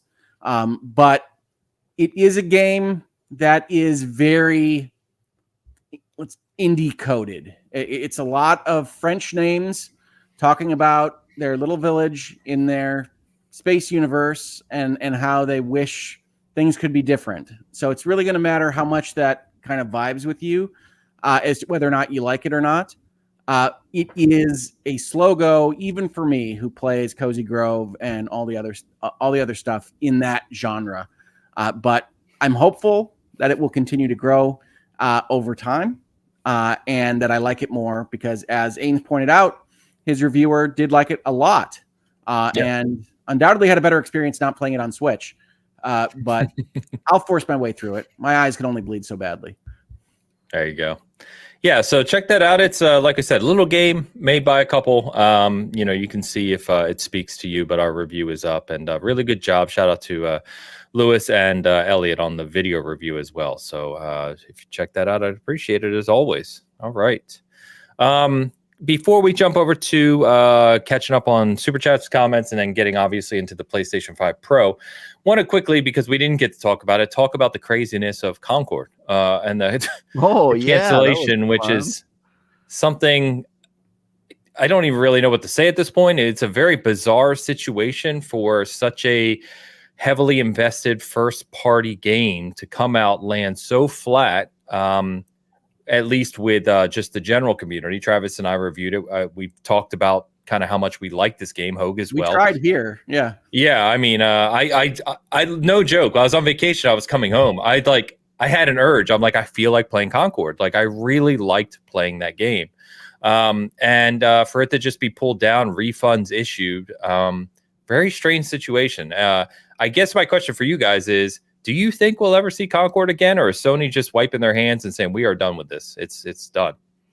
I do think we'll see Concord again. I think it is likely to be reframed. Probably lose the Concord name would be my guess, because I think Concord as a name is probably poisoned at this point. But as I said in earlier videos, I think one of the names for this project was definitely Free Gunners at some point. And I would expect it to come back under that moniker as a free-to-play kind of service. And maybe as part of PlayStation Plus, if not free to play. And so I think it is going to come back. I don't think you actually take this step, which is a very negative kind of PR step. If you don't intend to bring it back, you're trying to make it okay for the people that tried to spend money on it to begin with. So I think it does come back. I hope it does. And more importantly than Concord or Free Gunners specifically, I hope that Firewalk isn't just decimated, because I think they are a really talented team that got eaten up by timing and people not liking some of the character designs, some of which I think is unfair, some of which I think is justified. I think the game itself was some of the most fun shooting action that I'd played in a long time. So I hope that the team doesn't get just destroyed, because I think it's, as a combined entity, got it all together. Yeah, I couldn't have said it much better, Hoke. I agree on all fronts. So, yeah. Although Free Gunner sounds a lot like Lawbreakers, and we know how that went. So, who knows? I don't think they'll change the name. I think if No Man's Sky can survive its launch and keep its name, then so can this one.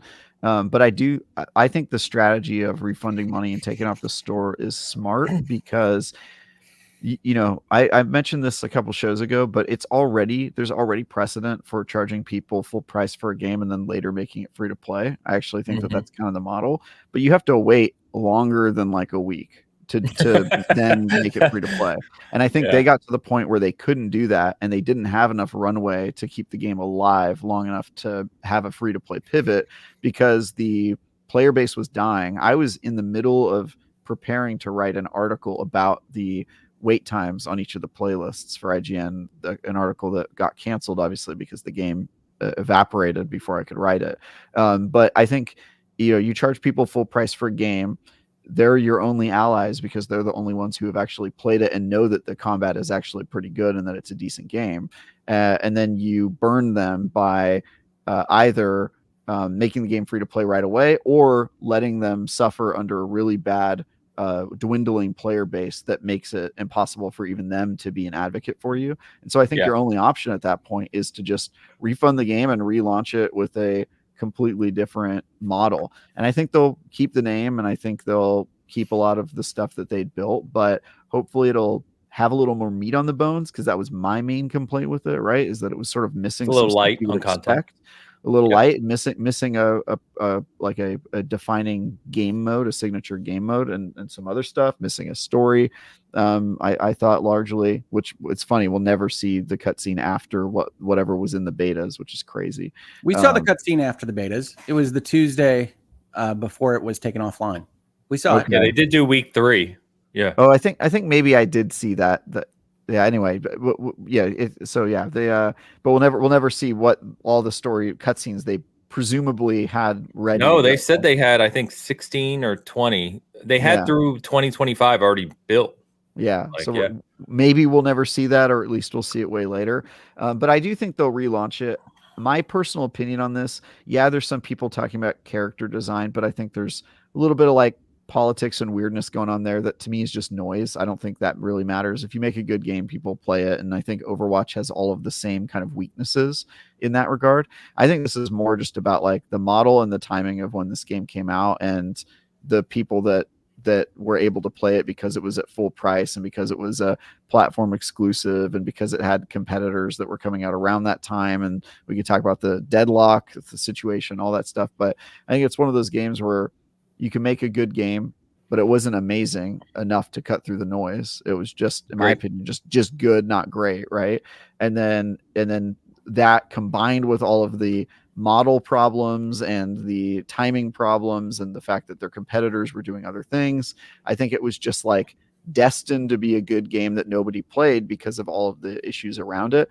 And so I think the smart move is to just like put that in your pocket and try again later and try with a different model. And I think giving everybody the refunds and doing it that way was the right thing to do. So I don't have that many problems with what they did. It's unfortunate though, because people like Ains really like the game even more than me. And I think probably Hogue is in that category too. So yeah, it's unfortunate to see that happen, but it makes sense to me. Like even when I was reviewing the game, I was like, look, it has nothing to do with my review score, but like I think this game's gonna fail, right? Like that was just like in my head. It was like regardless, you could get the sense of it, and regardless, I know of you the did game too. Regardless of whether the game is good or not, I just knew it wasn't going to be successful as like a game, you know. And I know you got the same comments I did on my review. Skull and Bones too. Like I was reviewing Skull and Bones, I was like, this is cool. No one's gonna buy this game. Like I just felt like that when I was reviewing it. So sometimes that is the case. It's unfortunate. Not every game that is good is going to be successful. And I think Concord was good, not great, and it certainly performed worse. Its potential to success ratio was way off, in my opinion, and that happens sometimes. Yeah, I was gonna say, I'm sure you got some of the same comments I did, which is like, this game's not doing well. Like you gave it too high of a score. I'm like, those are two separate things. Like, it's like, I was like, if you want to talk about their model, I'm happy to tell you all of the things I think are wrong with that. Yeah, I said the same thing. It has nothing to do with whether the game's good or not. So but yeah, I got those messages, and then also I'm still getting hate messages about this game. So people are very upset about it. I mean, I'm like, look, you won. They took the game off the store. I don't know why you have to keep messaging me about how I should kill myself. It doesn't seem necessary. I think that's just a hobby, Travis. I think that's what some folks like to do. That makes sense. Look, I'm all for people telling me to kill myself, but like, pick your battles. You know what I mean? Not ever. You don't need to tell me to kill myself. You say it every day. It wears itself out. You know what I mean? Yeah. Come on. Look, I say it every time I look in the mirror. I don't need really the extra help. Oh man. But yeah, we'll see what happens. By the way, if you still like Concord, they just launched the merch line on PlayStation. This is true. I'm not making this up. I have my Concord controller. Yeah, so you can still get the controller, but you can also now get hoodies and hats and mugs and everything else with Concord. So if you enjoy it, go to show up on Bitcast with a Concord mug. That may actually happen. I can't believe they actually have swag for that game. Yeah, they do. Really were all in. So yeah, I mean, it's a first party game, right? Big investment. Like you kind of expected to go all out, which is kind of weird. But anyway, we've talked about Concord enough. Let's get caught up on a couple super chats, and then we'll get to the PlayStation 5 Pro, which will not be running Concord at any additional frame rate or resolution, at least not in the short term. At least not in the short term. But let's get caught up here. Britt Cormier gives $10 to write, I have not played Astro Bot because I do not have a PS. However, it does remind me of something my nieces were playing a few years ago, Kirby and the Forgotten Land. Today we learned how Travis disincentivizes super chats.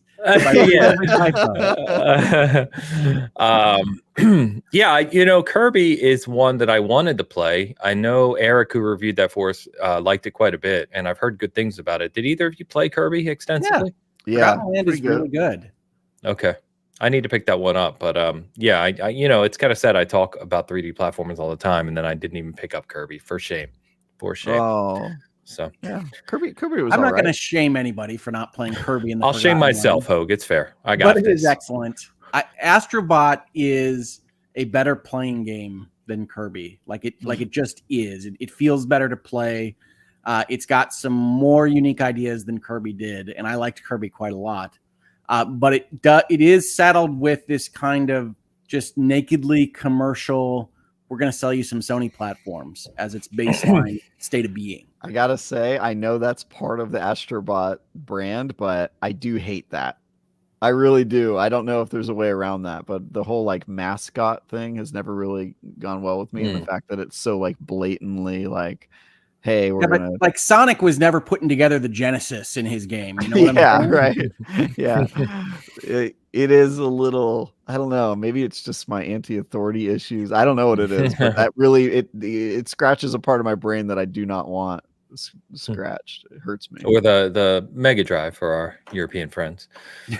Britt, Britt, thank you for the super chat. Appreciate you. Shout out to Chris CK93 becoming a YouTube member on the SG side of the house. Chris, thank you as always. Hope you and the family are doing well. I believe Chris just had a baby. You know this guy just based on the username Chris? No, I know from the I know from the picture. He's a part of our community, and I think they just had another. Him and his wife just had another baby. I want to say like recently, like a month ago. So shout out. Hope you and the family are well. You could just say that about Ames has background information on every super chatter on a different monitor. That I know everyone, man. I remember things. Come on. Vault Boy, our Canadian friends. They know that too. I think. Member for 6 months writes, as a Star Wars fan, Outlaws hits the mark in a big way. Flaws aside, it really is an incredible journey. The story in Nyx is fantastic. Nyx is fantastic. Nice. Sorry, I made a comment in the comments about flaws aside. That is just a pet peeve of mine. When people say, if you take away all the bad things, it's really good. It's just flaws aside is such a funny comment. That's how people watch the Bitcast, Travis. Come on. Flaws aside, I really cast aside, the Bitcast is a good show. Flaws asterisk and flaws equals Travis. That's thank you, my friend, and Mr. Don Lionheart. Don Lionheart gave me $5 to write, good afternoon, all. Outlaws plat is done. The game was good, immersive, but underbaked. Stealth and bad chest markers. Now on to other things. Sunglasses wearing emoji, winking smiley face. Period.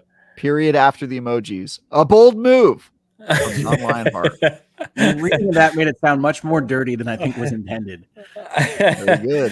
I think what Don's referring to is, if you don't know, Don is writing for SG now, and he is actually working on a game for us that is under embargo that we can't even mention. It is redacted at the moment. So more to come. I think I can talk about that one next week. So more to come soon. Yeah. But happy to have Don working on a game for embargo, like we talked about earlier. I do believe that'll be his first embargo run as well. So Don, thank you.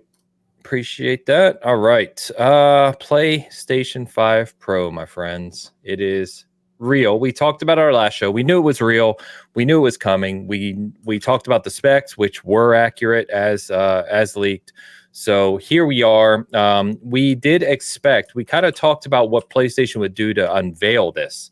And I think, many of us thought, at least the rumors were, that it would come with a state of play. They would talk about some new games. I actually bet, apparently stupidly, that they would talk about Wolverine and some other, at least one other kind of big first party game to kind of show off this new system. Joke's on you. PlayStation 4 games only. Yeah, so we could talk about that. So let me, couple aspects to talk about on this, of course. Let's talk about the actual details, just for those who may not pay attention to all the details, right? Yeah. So PlayStation 5 Pro is real. Pre-orders go live on September 26th at PlayStation Direct only to start. They go live at all retailers on October 10th, and then the console itself launches on November 7th. It is $700 US anyway. It's even more expensive in other. We can't just roll through that, Ains. It's how much? $699. Yeah, $699 in the US. It is more expensive in Europe, and in Australia, it's something like $1,200. So sorry, my Aussie friends, it's crazy. It is $700, and it is digital only. If you want a disk drive, you have to buy an $80 attachment, which, by the way, is selling out at retailers. So it could be good luck getting one soon. And if you want it to stand upright, you would need to spend another $30, unless it just stands on its own accord, $30 on a stand. So if you want all in with the disk drive and the stand, you're looking at $810 US. Wait, that $700 you quoted does not include a disk drive or the freaking stand that they use to show the thing? Okay. Nope. $810 if you want it to look like the picture, I think, that we have on the thumbnail here. Does the picture include a disk drive? I don't know. It includes the stand, so you may be looking at the bargain basement one. External, right? They're doing the thing like Xbox did back in the day. It is. Yes. It's one of the casing things that has a drive on the outside. Hell yeah, dude. Hell yeah. And the really weird thing is you have to pull the right side of the fins on the PlayStation 5. You have to pull the right one off, install the drive, and it kind of, it's a little weird. So the president can't make this up. I can't even act like that's good. I was trying to like. No, it's really bad really design stupid. From a it's weird. Nothing says pro like having to kind of jerry rig your thing together.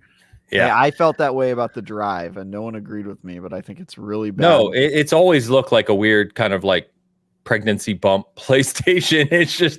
It's an odd shape of the console. I mean, replacing the SSD. People, that I still think that that's such a bad user experience for the console. Oh, it is. Yeah, it is for a console market. It is. It does feature a 2 terabyte drive, of course, and we talked about the specs last time. So they're calling the big 3, which is what we got in this 9-minute Mark Cerny presentation, which are 3 things, which is a larger GPU. PSSR, which is Sony's proprietary version of AI upscaling, similar to XESS or DLSS. It is different from, I won't go into all the details, but it's different from FSR, which is what AMD uses, because FSR is not AI driven. It's just an upscaler. So who knows how well this will perform yet? Obviously, we haven't seen this in action. We'll see. And of course, they put in some dedicated hardware supposedly to help with ray tracing, which again, I don't know why there's such a big focus on ray tracing because the performance hit. But anyway, the idea, of course, being that, this will run games, give you more options. Basically, what Mark Cerny said is everyone now is familiar with the quality or the performance mode in games where you play in 30 FPS and have higher visuals, or typically play in 60 FPS, have lower visuals, and they're hoping to close that gap on some games with the Pro, is what he basically said. So that you'll be, generically speaking, be able to play higher frame rate with slightly higher visuals, etc. I love to be, generically speaking, playing at higher frame rate. Well, I mean, this is what he said. There's no definitives here of what it's going to offer. So I think that first, there's a couple key things I want to talk about which were weird about this presentation. So first is the presentation itself. We get a 9-minute Cerny presentation of a $700 console mid-gen refresh that only shows, to Hoag's earlier joke, existing PlayStation 4 games, which is a very strange approach to me. There was nothing new shown. PlayStation. Well, they showed Last of Us 2, they showed Spider-Man 2, and they showed one other, and then Ratchet and Clank. So PlayStation 4 and 5 games, I guess you could say, but existing games, right? It's 5 only game, right? That's the only one. Yeah. I don't remasters of the 4 games. I think they showed Tsushima too, didn't they? And Tsushima, yes. God, they showed Tsushima. God, man, they need these memes. What are they doing? So I went back and watched this when I got caught up while I was on vacation, and I got to tell you guys, I was really confused. Mark Cerny is a geek's geek. You know what I mean? He's a geek through and through. I love him for that. I can take dry presentations. I don't necessarily mind that when you're talking about technical things.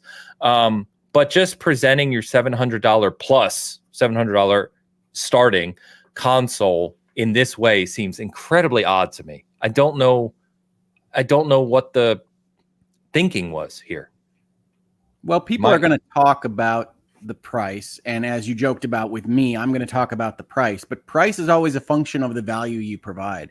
And so the biggest issue with this presentation is exactly what you identified, Ains. You're trying to sell me on a huge number for a mid-gen refresh that you're not even showing what we might imagine to be your most high-end graphical games on your current system. So I think that the big problem with this presentation is not just the price, which I think is way too high for the current market and economy, but that the value proposition PlayStation can't even make, right? So it's not just an ask for a big expensive unit. It's you can ask for big expensive units. You can ask for a lot of money from me if you show some really killer stuff. You can't do both. You can't ask for a huge amount of money and then show basically nothing. And that's the problem with this presentation. Yeah, agree. I mean, they can. I wouldn't recommend it, but you know, that's what happened. You can. So yeah, I think $700 for a pro console does not. So we'll get to the other details, just the announcement and presentation to start. Yeah, I was gonna say it does not offend me by default because I understand that this is already a niche product, right? It's for like the hardcore people who care about, you know, extra power and all that stuff. And so I think it's cool. More options are better. You don't have to buy this. You could just buy the regular PS5 if you don't care about the stuff. But that said, I think that it was a bad presentation.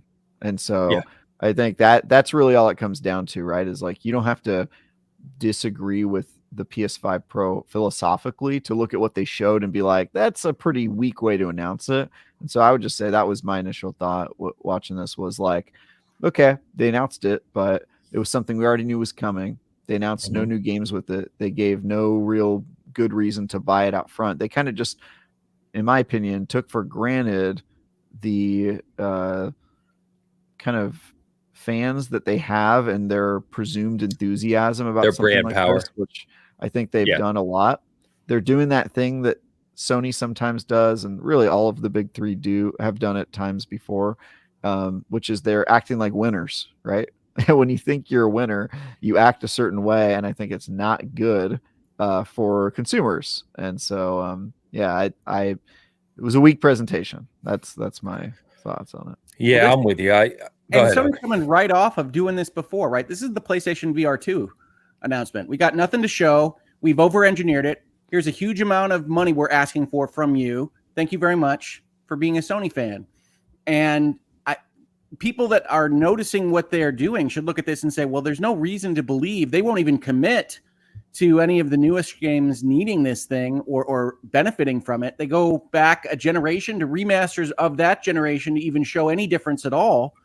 And I understand that you're stuck there because of shipping costs and the economy overall, but like everybody else is in that economy too. So this is just a complete bust. Sometimes you engineer a device and the way the market plays out and what you've got to show for it says you scrap it. You go back to the drawing board and you try again. This is not, in my opinion, a viable product on the market. And I think Sony will learn that pretty quick. But especially if Nintendo announces a Super Switch imminently that comes in at a markedly better value proposition for potentially a significant amount less, which I think is what we can expect from Nintendo to release. And I don't know what to tell you for Sony on this, except that I think they have misjudged the market entirely. Yeah, so that's the next thing I want to talk about is the market and kind of understanding what I wanted to do is I think last time we talked about this 2 weeks ago, there was a lot of speculation in our chat around what the PS4 Pro was because there was different numbers being thrown around. So I went back, I started reading up on all the analysts and basically shouting out Matt Piscatella and a few others in the industry who kind of cover this stuff. They said that the PS4 Pro only represented by its end or by now, I guess, 13% of the PS4 user base, which is about what Sony was expecting. I think they said expecting 15% or in that ballpark, right? And basically what their argument for this is the price is high, but it's being sold as to the enthusiast market, right? And the expectation, they believe, this is just analysts, they believe will be 9 to 15% of PlayStation 5 users by the time it's run end will be pro users. That's all they're expecting. And basically what they kind of argue for it is that Sony is just looking at this as keeping that enthusiast segment within your user base engaged. Right? It's another way to sell them another PlayStation and to keep them engaged and offering them what they believe is the highest console experience, I guess you could say. Right. And these are the same kinds of analysts that Sony is listening to in their boardroom. and then there's Agreed. C-suite, but Yeah. that doesn't make them right. Well, I actually, also agree. I actually think that is the right way to think about it, because They're not going to hit those percentages at all. I mean, I You don't think they'll hit that's the right way 10%? that's the right. I think they'll hit 10%. I don't think so. I think that's the right way to think about it. Is like, that is why you do this sort of thing. It's to talk to the people who care about power, who like a new shiny fancy But thing. they who are can't show enthusiasts. power, Travis. Even the people that want So power. that's my point. That's my point. Is I think the way they're thinking about it and market, like the way that they are thinking about who they're going to sell this to and how many they're going to sell, I think that's all realistic. It's just the way that they're presented it and sold it was really bad so far. Their marketing. Yes, I don't disagree with the concept of selling a mid-gen refresh, but we're looking at the product in front of us. And as I said, people just got burned by the PSVR 2. That's your early enthusiast group. They just got burned. Hi. I did too. Hey, we got what was that game? What was the game? I mean, I like my PSVR too, but Hoag's not lying when you say that Sony has not supported it like they should have for an expensive first-party product. Yeah, it's. I mean, it's all third-party. You're relying on your third-party ports, basically. Yeah, it's all MetaQuest come-overs. Their third-party is very bad, especially if you own a MetaQuest 3. You're like, man, this is so much better over here. I know. But yeah, I mean, on the pro side, I think what they're selling here, because I think we all agree the presentation, I think most agree, was not good from a sales perspective. Not good as being generous. But I think what they're selling is a promise. And so the question now you have to ask is, do you believe that promise? And do you believe that developers will actually use this power? And that's what we always talk about in the console space, right? Is it doesn't matter how much power you throw at them. Developers have to develop for it. And are we going to see substantial increases in any notable games that kind of justify this cost from developers? First party will probably add updates. We know that from a PlayStation perspective, but we don't even know what PlayStation first party's doing. Like, I think that compounds the issue here. Is like, that's why I expected them to come out and say, here's a few games we're working on. Here's a look at Wolverine gameplay for the first time, or Death Stranding 2, something to kind of just show this off. And maybe we still get that. Maybe we get it in a few weeks. Maybe we get it next month before this thing launches. But as it stands, I agree with you guys that it's like you're promising stuff, and I get the tech. Obviously, I understand the tech. That's not a problem. But what am I actually going to see in the console space for it? When I build a high-end PC like we have, right, I know what I'm going to get with that. I know what I can play. I know what I can expect. I don't know what I can expect for a PS5 Pro. And I think that's what annoys me about it. And I say all that knowing that I'm going to buy one anyway. I am definitely not. Perfectly fair. I know that I'm buying one just because I'm that weirdo, right? I buy everything. It's fine. But I do too. I mean, I also understand why people won't. Yeah, right? It's really hard to lose me. I don't need a really strong value proposition. I buy all the boxes. I buy all the stuff. And this one is like a hard no. Like, absolutely not. I talked about this before. To me, what they've done is they've reversed the niche, right? Travis, you say that the Pro is the niche because they have so far failed to deliver much of anything during the PlayStation 5 generation, and they're not really showing much of any improvement in the Pro. It feels like the baseline was the early adopter niche, and that what they're trying to train you to do, maybe inadvertently, is to just wait for your mid-gen refresh, because you're just going to ignore everything and just make cross-gen games for the first 5 years of your generation anyway. I mean, if that's what you want to teach me, Sony, that's fine. But no, I'm not hopping on board with your outrageously expensive box that does nothing that I can tell when you sell me a Pro. Okay, so I'm buying it. Hoag's a hard no. Where you sit on this, Travis? Do you care at all about this thing? I think legally I have to buy it. I don't think I have a choice. But by the way, Dan, just to report in for Dan, is a hard no on this as well. I'm sure. And honestly, I would expect the Dans of the world to be right. Like, I work in games. If I don't buy a PlayStation 5 Pro, all the comments are going to be, "Wow, he recorded this on his regular PS5. IGN doesn't play games," right? So like, that's just not an option for me. I have to buy the box, unfortunately. But if it were my choice, I certainly would not buy it. What I would do is I would wait until there was something the PS5 Pro did that I got envious of, right? I certainly wouldn't buy it at the beginning. I'd wait for like some big game where like, oh, and if you want to do this thing, or oh, I hear it performs really good on the PS5 Pro and doesn't on the regular PS5. I would wait for there to be some sort of inciting incident that makes me go, okay, now I need to upgrade. I don't have that luxury. I have to buy it, so you can count me out. But I certainly would not expect anyone I know to buy it, especially my casual audience. And even the hardcore people, I think they're probably just going to be waiting for a reason. I don't think Sony has given one yet. So my suggestion would be to really everyone is wait until they give you a reason to buy this thing. Don't just buy it out of brand loyalty or because it's the new thing and you don't want to feel left behind. I do the same thing with my cell phone, right? When they announce a new cell phone, I don't just buy it. I wait until there's something that I see that I'm like, okay, I actually do need that, or that would be an impressive upgrade, or it would give me some value in some way, and then I upgrade. I think you should all do the same with consoles. I actually think it's good that you don't have to upgrade every single time they announce a new console. I don't have a problem with the PS4 being able to play PS5 games and that sort of thing. I'm already used to that sort of stuff on my PC, but you can only keep your PC the way it is for so long before you then see, oh, well, there's some fancy feature that this game does if I upgrade my CPU or GPU. I think consoles are getting a little closer to that. Just in the same way you don't have to upgrade your cell phone every year, every new model. I don't think that you should have to do the same thing with consoles. But again, they have to give you a reason to upgrade. And I don't think they have yet. So I'm just going to wait as long as I can get away with it. Probably by next PS5 exclusive review will be when I have to buy this. But yeah. Yeah, I agree with you. I think, so by the way, for anyone watching live with us, we have a poll up on the Season Gaming side of the house. You can let us know what you think about the PS5 or whether you're buying it. Yeah, I think we're all saying the same thing. They haven't given anyone a reason to buy this or pre-order it.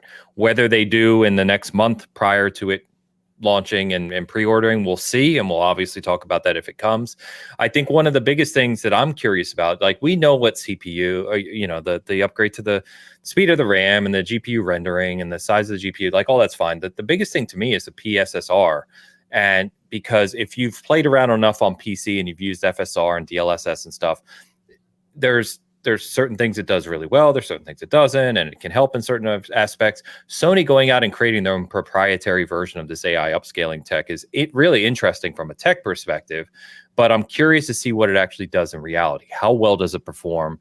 Are there artifacts? What kind of frame generation does it do? And, what games support it? Is it easy for developers to take advantage of? Because now when they're like, say you're a Ubisoft and you're coming out with Assassin's Creed Shadows, right? You're already developing that for PC, Xbox, PlayStation. They've announced that they're going to support the Pro, but what does support mean, right? How much of this are they going to use? How capable is it? There's just a lot of questions about it. And quite frankly, if I wasn't one, just able financially to afford it, two, just a dumb geek that kind of buys everything just to experience it, kind of like you in a way, Travis, right? Like I plan to be able to talk about it and cover games and play on it so I can speak to what those differences are. I probably wouldn't buy it either. Just I don't see any reason why a normal consumer would buy it. But yeah, there we are. So do you think we will get a state of play? This is just a random question. Do you think we're still going to get a state of play sometime here before this damn thing launches? I don't know. It launches in November? Launches November 7th. Yeah. Pre-orders go live I would have 11 thought days. Sony would have announced more games than they have this generation, just because they had such a consistent pipeline. So I don't really know what's going on with Sony There right now. should be a state of play. There should be like a horror state of play, right? They got like Silent Hill and Until Dawn, and like there should be an October-ish state of play. There should have been a state of play already this year. I mean, we keep thinking they're going to show something, and they just keep not. So, well, their last run did have a 13-minute Concord intro, so they might be a little bit skittish. Fair. Man, it's been a tough year for PlayStation, hasn't it? It's been a tough year for everybody. It's been a weird month. Think about their month. They launch Concord, falls flat, right? Obviously, we just talked about it. Then they launch Astro Bot. It's literally the highest rated game of the year, bar none. It's rated 95. It's one of the highest rated games of all time, which is crazy. And then less than a few days later, I think, I don't know if my timeline here, they announced this PS5 Pro, and all the news has gone negative again. It's a very strange month for PlayStation. Yeah. I think Hoag's right, though. It has been a weird year with all the layoffs and uncertainty around what's the future. And yeah, I think the Bungie stuff as well. Yeah. It feels like everybody's holding their breath as an industry, which is weird. Yeah. And funny enough, our next couple topics are pretty much about that. So, they are. Yeah. Anyway, we'll talk more on the PS5 Pro as more develops. We'll see if we get a state of play. We'll see what happens here. I don't know if it's any indication because we don't know how many they made. Of course, they might have made 10. But the disk drive expansions are sold out. Like they're selling out at retailers for this thing ahead of time. People are already scalping them on eBay. So we'll see what that means, if anything at all, as this thing gets closer to launch. And if nothing else, you'll have one idiot on the panel here, meaning myself, who can talk about this thing, and we'll see what happens.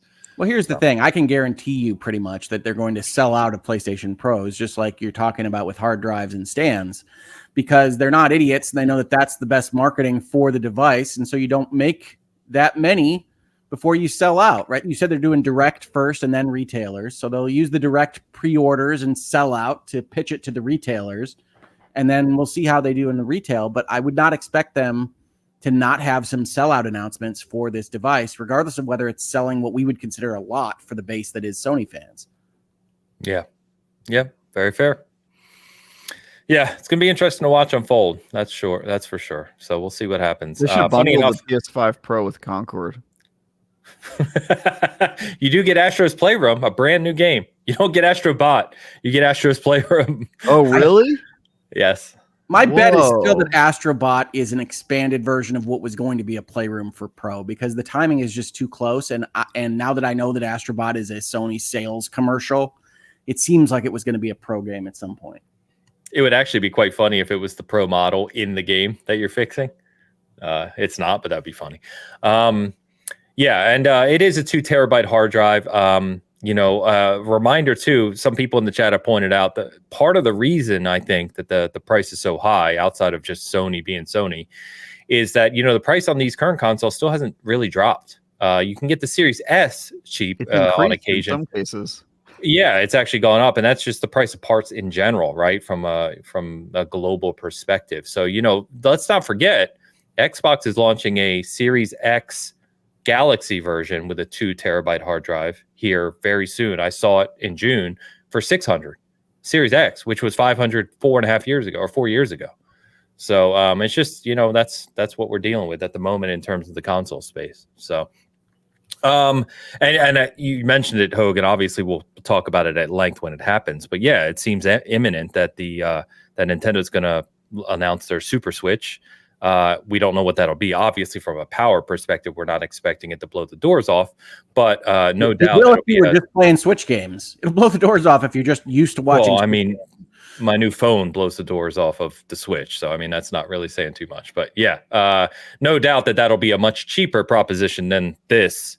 Probably, if I had to guess, cheaper than the Series X and PS5 as it is. My guess, people asked me this when I said this about the Switch on social media. My guess is that they would have aimed their development and engineering at 400. Me too. They would have been caught in by the same kind of cost of components as everybody else, and has the room now to go to 500. So I'm expecting the Super Switch at 5. Oh, wow. 5. You think it'll be that high? I think it'll be 4. I think it'll be 4. It'll go to 5. I don't know if Nintendo will ever sell a $500 console. Well, of course, $499, but yes, I anticipate 500. I think it'll be $399. Yeah, I'm thinking 4. I think that was definitely the aim. To be clear, I'm thinking 4. I would prefer 5, and it'd be more powerful with a better screen. Like, I would prefer a higher end Switch, but it's Nintendo. I don't think you're going to get a higher end at 5. You're going to get what was going to be 4, and then components just didn't come down in price like they would have anticipated when they made this thing. Maybe, yeah. I think. All right. I think you can play better looking games on your phone, but you can't play better games on your phone than you can on your Switch. And so ultimately, I don't think power matters all that much.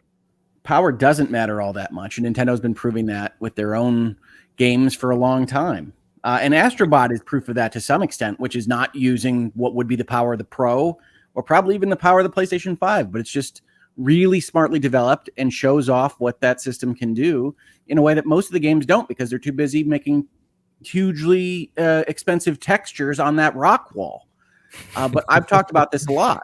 And so I will not belabor the point, except to say that since Travis has brought up phones a couple of times, I did forget one Hogue note that I wanted to mention, because I always forget mobile gaming. And that is that Bethesda released their Elder Scrolls Castles game on mobile, which is from like the same design philosophy and maybe even the same people as made the Fallout Shelter game. And I'm finding it to be a very enjoyable mobile experience, kind of typical free-to-play, we'll sell you stuff later kind of game. But if you're interested in kind of running an Elder Scrolls type castle with resource management chains and stuff to tap on, I recommend it. It's a good game. Cool. That's actually stuff to tap on is within the top 3 things I look for in a mobile game. That's the genre, man. Apple announces tapping on stuff genre. That's why they call them Tapple. Okay, I'm going to go ahead and move on.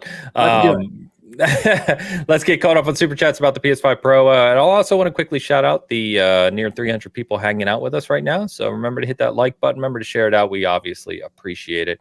All right, let's go. Don Colito has been a member for 22 months and writes, I also do not like the blatant PS of it all for Astro, but would it be more palatable if implemented like Zelda with the Switch tablet? Well, the new Zeldas do have little kind of throwaways of this looks like your DS, this looks like the Switch.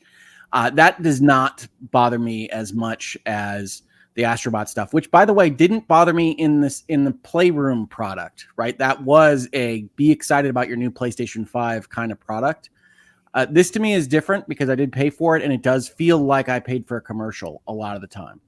And I just think that's a shame because Astro Bot is so well designed. These people are clearly so creative that they should be building up their own universe instead of just referencing other universes and Sony as a company. But reasonable minds can differ on that. A lot of people are not bothered by that. So I do recommend playing Astro Bot. It just does bother me as a kind of commercial enterprise. Yeah, I take it. I'm not as hard as you on it. I look at it as more kind of a nostalgia play. It's fun finding, like, you know, when I found Crash, right? And find Crash behind the barrel of whatever the hell those things were, fruit. Those are Wumpa fruit, yes. Wumpa fruit, yeah. I thought that was fun, you know what I mean? But I see what you mean at the same time. Isn't that an Xbox character now? Yes, the right to Crash Bandicoot is owned by Microsoft at this point. Yes, it is. Yep. Don, thank you for being a member. Christopher Jetzer offers $10 to write. PS didn't know how to market the Pro. They basically said this is really what the base PS5 was supposed to be. Overall, they are implying this is a GPU upgrade for your console. Not too far off. I mean, it mostly is a GPU upgrade. I mean, that's what the Xbox One X and the PS4 Pro were too, primarily. So, I mean, it's pretty similar in that vein. It's just taking some of the tech that's come out in the last few years and upgrading your base PS5. That's why it's a mid-gen refresh and not a new console. But yeah. Not much else to say on that. Travis, real quick, just double check your sound, my friend. I don't know if it's just me, but you seem to be coming through weird at some times. Yeah, it was swimmy, but I don't know. I thought it was just modulating his voice. Wait, what? No, yeah. Let me double check. It's not automatically. It is automatically adjusting. Let me turn that off. Hopefully that helps. Oh, okay. Oh, Christopher Jetzer, thank you as always for the support, my friend. Nissa Howard, the member comment. Elgato needs to die. Nisa Hauer, member for 14 months, writes, I'd rather buy a ROG Ally X than the PS5 Pro. Yeah, Nissa has been, if I remember correctly, another part of our community here who talks about kind of the portable gaming lately and has really gotten into the ROG Ally. And, there's a lot of options out there in the portable space now alongside the Steam Deck. So that market seems to be growing, at least anecdotally from what I've seen. So. Is it ROG? I've been calling it Rogue this whole time. Was I just throwing on undeserved umlauts? I prefer the Rogue Ally, but every time I don't know what it is. Someone they've said that I'm wrong, and I'm like, but it sounds cool. So I'm with you, Hogue. Is it? I don't know what it is. I just said ROG, but I don't People know. call it ROG or ROG. It's Republic of Gamers is technically, but Yeah. I call it the Rogue Ally because it sounds cooler to me. Yeah, fair. Nissa, I hope you're well. Thank you. Christopher Jetson follows up.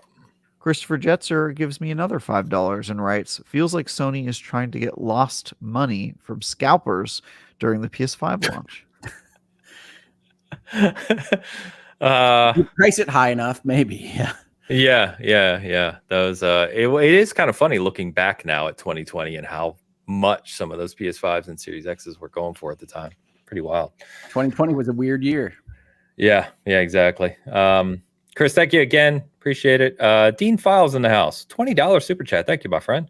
The Dean Files sends in $20 and writes, this is great for Xbox. While Sony drops this minor mid-gen, XB can go all in on the next Xbox drop in 2026. Be 2 times as powerful as the 5 Pro and have the power-hungry console market to themselves. New cadence going forward. It's possible. That is an optimistic take on what Microsoft is going to deliver, but it's possible.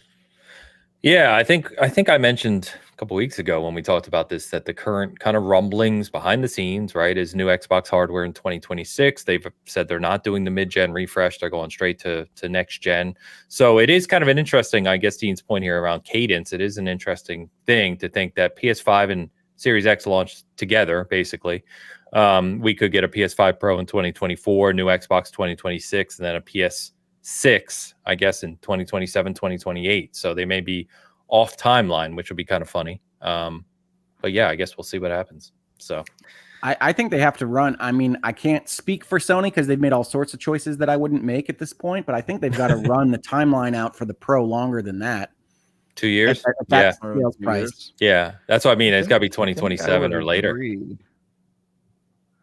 I don't know. I think there's a messaging problem. Like I said, like there's no problem with every cell phone manufacturer making a new model of a phone every year. And it's just kind of understood you don't have to upgrade every year, right? It's not for you if you just bought a phone last year. And I think consoles are kind of getting close to that. I just think that there needs to be like a messaging change of like, hey, we don't expect you to buy every one. Because it seems like that's what they're going for. Like I imagine the PS5 Pro is going to be supported well into the PS6 generation. And if that's not the case, that would surprise me and I think be really rude to the people who bought that console, right? But you know, I feel like it could be normal depending on how they frame it. I think that's what's kind of happened, if not by accident, right? Is that the generation gap is really not generational anymore, right? And we've been talking about that for a little while, but the games, vast majority of the games you can play on multiple, what used to be called generations. And I think that'll continue going forward even more so, to your point, right? Like even once the PS6 comes out. No, I don't think it's a bad thing. It's the fact of the kind of the hardware market, really. It's just very different from how it used to be decades ago. So, yeah. Dean, thank you. Appreciate the super chat. Let's go ahead, talk about a couple things that happened in the industry this week. So first I want to talk on Annapurna. So Jason Schreier broke this scoop. Basically, as I understand, you guys may have more details. This is what I looked up this morning, going back to Jason's kind of Bloomberg articles on this, but the entire staff of Annapurna Interactive resigned, which includes about 25 staff members. I believe it was the head of it and then 24 additional staff members is what he said. What he said is that the staff had been negotiating a deal with the owner of Annapurna, Megan Ellison, but it fell through. They are not sure what really comes next, but none of the current publishing deals that were in place with Annapurna Interactive are affected. They're still going to honor those. This also does not directly impact things like Alan Wake 2 or Control 2, as those are with Annapurna Pictures, which is a different subdivision of Annapurna as a company. But it very kind of strange, and I would say disheartening is what I wrote on Twitter, to see this happen, right? Annapurna is one of my favorite kind of independent publisher studios, whatever you want to call them at this point. And, it's kind of just crazy to see yet another, as we've talked about, with everything going on in the industry, just see, hey, all 25 of that kind of small group has resigned and they don't know what's to come next, which strange situation, it seems like, from the outside. Yeah, I almost made a video about this. I might still do it because I wanted to talk a little bit about spin-outs and how they work and what a private buyout is. Yeah. But from the description here, it sounds like Annapurna Interactive was, as you suggest, high enough value, right? Like they had a seal of quality kind of effect on the indies that they were curating and picking, that the head of that group thought that they could essentially buy out of the Annapurna name and make the top end money for themselves rather than from their owner. And when it says it fell apart, usually that's a pricing issue.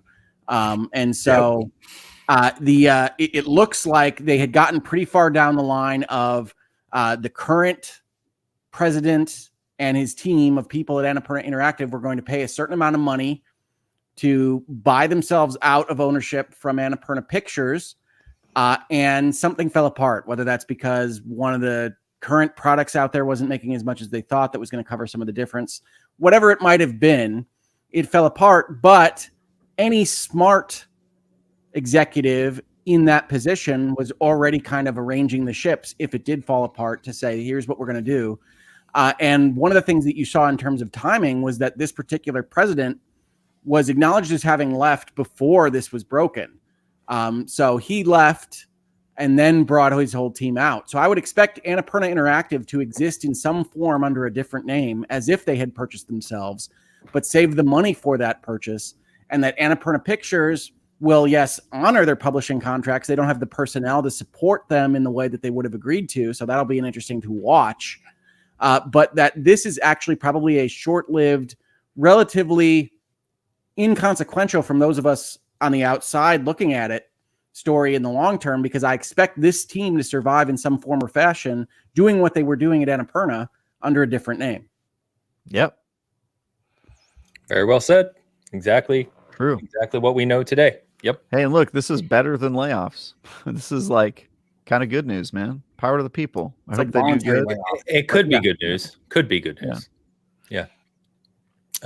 Sad to see they couldn't work something out, but if it results in them standing up their own independent kind of place, accomplishing the same thing, then we'll see. It's hard to do, right? Like the reason that you try to buy out, the reason you try to do it the way that they were doing it is because you can keep the infrastructure, you can keep the leases, they're all assigned to you, you can do these various things. Now you have to find a space, you have to furnish it, you have to get your tech in place, you have to get your vendors arranged, and it's not the easiest thing in the world to just stand up a company, even if it's all of you that are already out there. But I do think that this is a more positive story than some have been reading it as. And I do think that a couple of places were reading it as affecting Remedy when it was clear from the start that Remedy entered into a strategic partnership with the pictures side of Annapurna because they want Alan Wake and control movies and TV shows and things. They were never looking for a publishing partner as much as they were looking for a financier and a strategic partner to get bigger and better things made. Whether that happens or not, I couldn't say. But Annapurna Interactive and Annapurna Pictures are different entities for purposes of this conversation, and that's an important part of this that I think was only clarified a couple of days after I saw this originally break. Yeah, and Jason did do an update to your point, and he said there's more to come. They're still working on more about the story, probably relating to some of the details you just said, right, to see kind of what comes next. So more to come as that evolves. We'll talk about it more, but it was kind of a weird thing to just see happen out of the blue. So that might be good for them. To Hook's point, I hope so. It's hard to stand up a company, but if you have news headlines that are like, hey, the super talented team just went rogue and is doing their own thing, I think that makes things a little easier on you. So yeah. In fact, I saw another one which I wasn't going to talk about, but the team that oh man, I'm going to blank on it now. Damn it. Immortals of Avium, that game. Yeah. Which was made by, they spent a lot of money on that game. Big EA original kind of publishing deal, right? That studio, after Immortals of Avium kind of landed flat, as we reported on at the time, they let go about 40-50% of their staff. Well, just read this morning that 20 more of those people have now left to start their own development company. Is that Surgeon? Am I getting that name right? I think it was. That sounds familiar. I don't know what the new company is going to be called, but I was just reading about that this morning. It just jumped in my head as we were talking about Annapurna. But that's one of the things I've talked about with respect to like the FTC and Activision and Blizzard and whatnot, right? Is that video gaming is one of the most dynamic tech industries in the world, that people are constantly spinning off their own companies. Even these big companies that we know right now, like an Activision or an Electronic Arts, were originally spin-offs of other companies. And so that's what I would expect. I would continue that dynamism. I would expect these companies to do that kind of thing. And that's okay. We see it in other industries as well. I was going to mention, as part of the Annapurna conversation, that we saw it with like the Escapist editorial group leaving and creating their Second Wind Media. Which group. Itself has a lot of controversy having over there. its own kind of internet drama, because you can't avoid internet drama in the YouTube space. Don't bring drama here, chat. But yeah, that was a team that all voluntarily left with their editor in chief, created their own thing. In general, that dynamism is a good thing. Yeah. Yes. Agreed.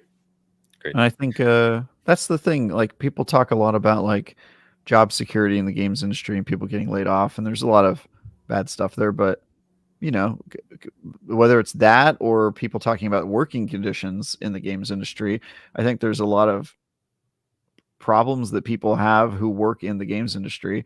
And the cool thing about the games industry is right now it seems like you can just quit, man. You can quit and start your own thing. Nobody's making you work for these companies. And so when I see stuff like this, when I see like people quitting and going off to do their own thing, I'm like, hell yeah, more of that, please. Let's keep that up. Let's make, I'm a guy who likes small business and tends to get disheartened when I see a lot of consolidation. And I think like last year when or a couple years ago when we were talking about the consolidation, I made a comment that like, well, hopefully this will usher in a new era of people leaving and starting their own businesses. I think we have seen some of that. And I think, once this most recent round of uncertainty passes, I think you're going to see a ton of these people going back to the games industry or sticking in the games industry and starting their own stuff. And that's usually good for gamers. You get a lot of weird creative projects that you wouldn't normally get if they stayed as part of these big corporations.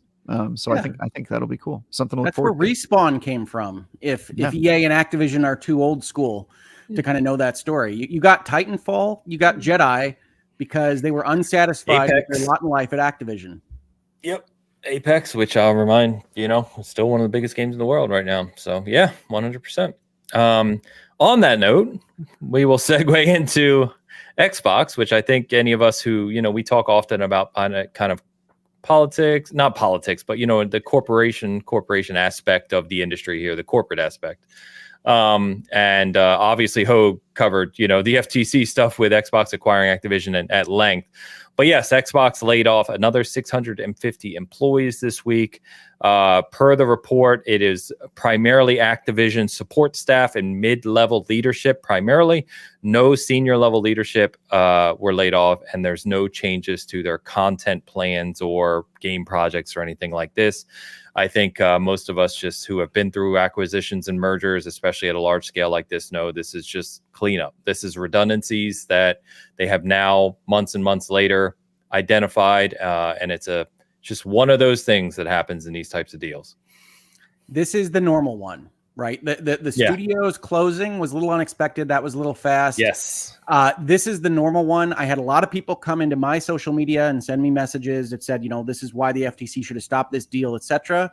And the only thing I would say to that particular comment is that the FTC, the DOJ, antitrust laws in general are not designed around keeping jobs, right? The act of working to create something is an inefficiency, right? We want to have more wealth. We want more stuff with fewer people having to work for it. So the FTC is in a poor position to keep people employed. That's the Department of Labor. That's other things in various states that are doing that. And so having an Xbox and Activision combined entity that can make hopefully the same stuff for you and have fewer senior vice president in charge of foreign relations or whatever it is that got fired as a part of a redundant effort because Microsoft already had that guy, is ideally, from an antitrust law perspective, getting you better stuff with less labor and less work behind it.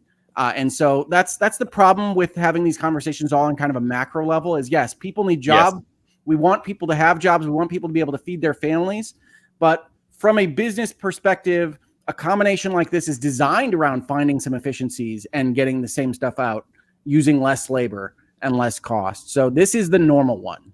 Also, Yes. I just want to say that the people who say, we've got to protect jobs, so we shouldn't allow this stuff to happen. Really, what you're doing is you're protecting the status quo. And I don't think the status quo is really ever good, right? Like, you could protect the horse-drawn carriage industry by refusing to let the automobile industry be created. But I don't think you'd be doing a service for the consumers or even those workers who eventually would move on to other stuff that's more relevant, right? And so I don't think you can stop the future. I don't think protecting jobs even helps the workers. It certainly doesn't help the consumers. And so think of, the people that were laid off are going to do something. Their skill set maybe means that they're going to do something in the games industry, and that could be good for us. And so I don't mean to be, I'm typically on the opposite side of this sort of stuff with Hogue. But I do think, progress happens, and sometimes it's a little messy and it has a lot of uncertainty. But I think that this is hard on those people. I don't blame anybody for saying it's not cool to get laid off. Nobody wants to get laid off. And certainly as part of a merger and acquisition, it's not that person's fault that they're now doing the same job as somebody else in the company that bought them. But in a macro sense, from the societal standpoint, that is not something that we want the laws to be preventing. And this has been your Rapture Minute presented by Andrew Ryan. It really struck me amusing that you went to horse-drawn carriage. Well, as your example.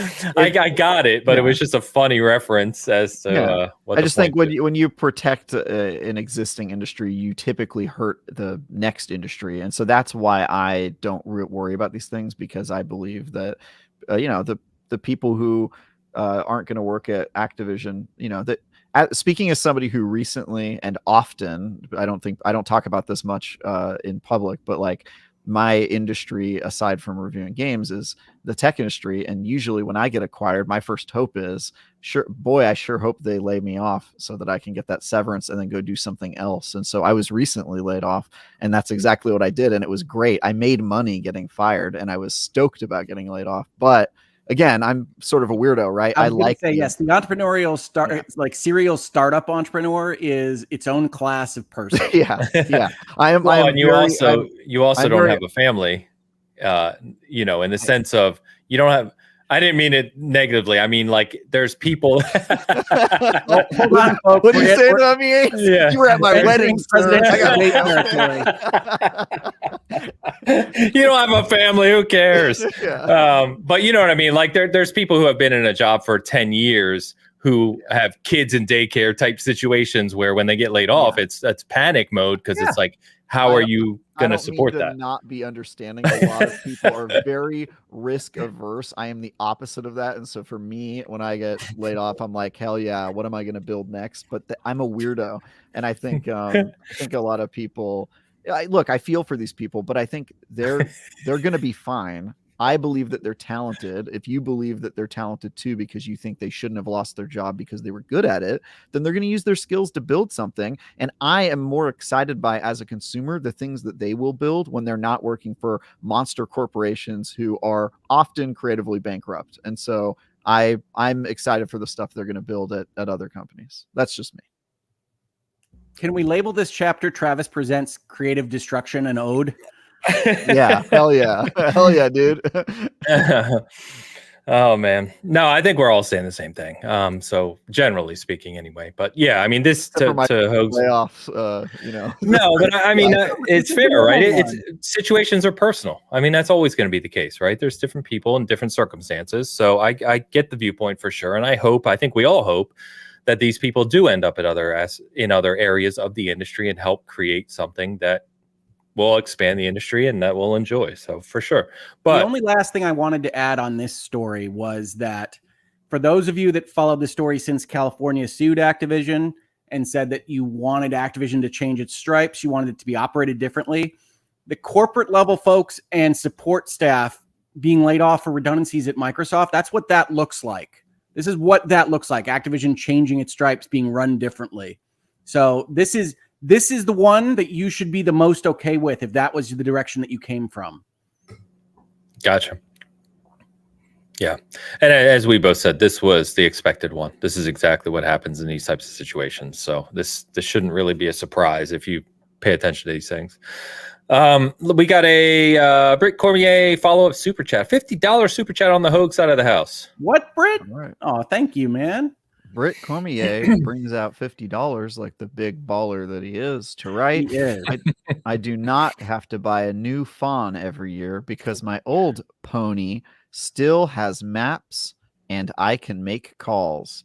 However, Kunsul is a bit different because they stop relay games for the old herder. All the spellings are on purpose. Have fun, Travis. That was a great way to spend $50. That was a twist a minute, Britt. Thank you. Twist a minute Brit is actually what he goes by. Funny enough. Yeah, no, I get you. I'm on an iPhone 10, so I understand. I was on a 10 until last week. My work, I don't buy my own phones, right? Work gives them to me, so they just give me a new one last week finally. But I was on a 10. Travis saying he has to buy a Pro. IGN can clearly expense a Pro. They can't get you a Pro, Travis? I'm a contractor. He's a contractor. Yeah. So I don't think that's within the realm of possibility. But what I can do as a 1099 self-employed person is I can write it off of my taxes, which is what I do for every game and piece of hardware that I buy. So I'm doing all right.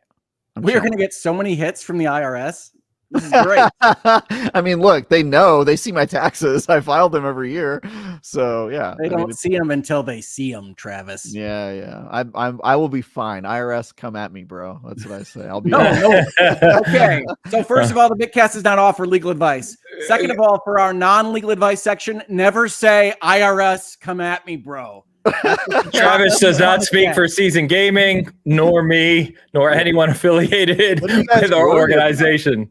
What are you worried about? Come on, we're all above board here. Are you guys not paying your taxes? If I don't have anything to hide, I should be fine. I've muted him, Hogue. I've muted him.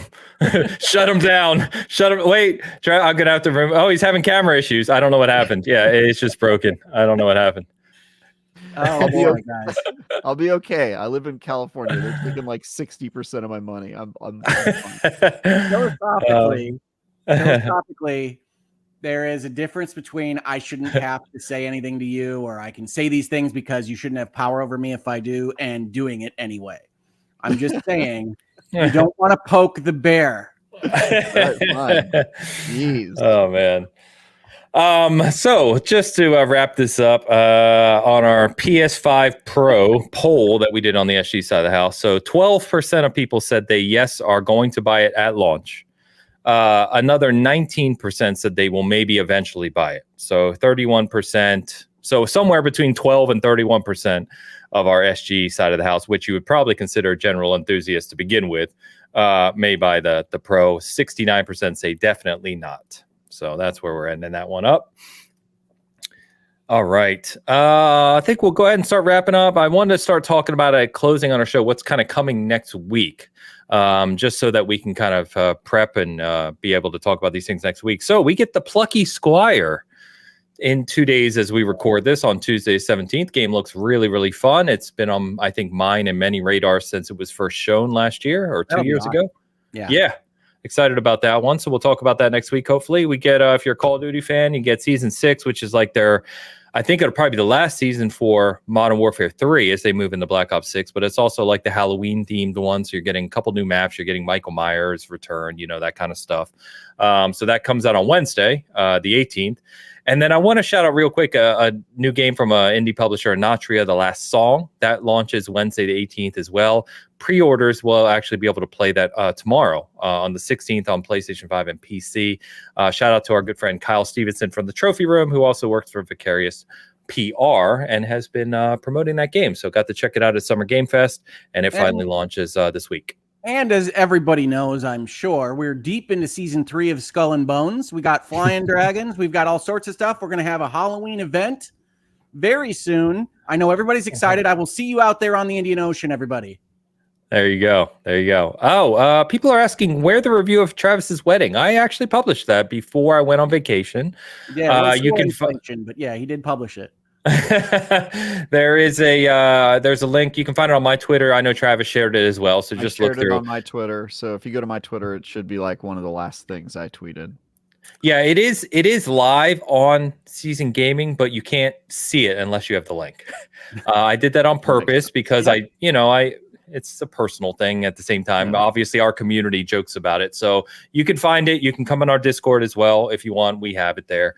It was in good fun. I wanted to do more for it. I was kind of in a rush before getting out the door for vacation, but I did have some fun with it. So you're fine. I'm surprised you published it to begin with. I thought you were joking right up until you sent me the link. I was like, all right, serious. You actually read it. It was very sweet. Dee read it and she said it made her emotional. So good job on that, Ains. Oh, thank you. Yeah, that's good. No, it was a good time. So you can check that out. But yeah, if you need a link, like I said, look to our Twitters. You can find it.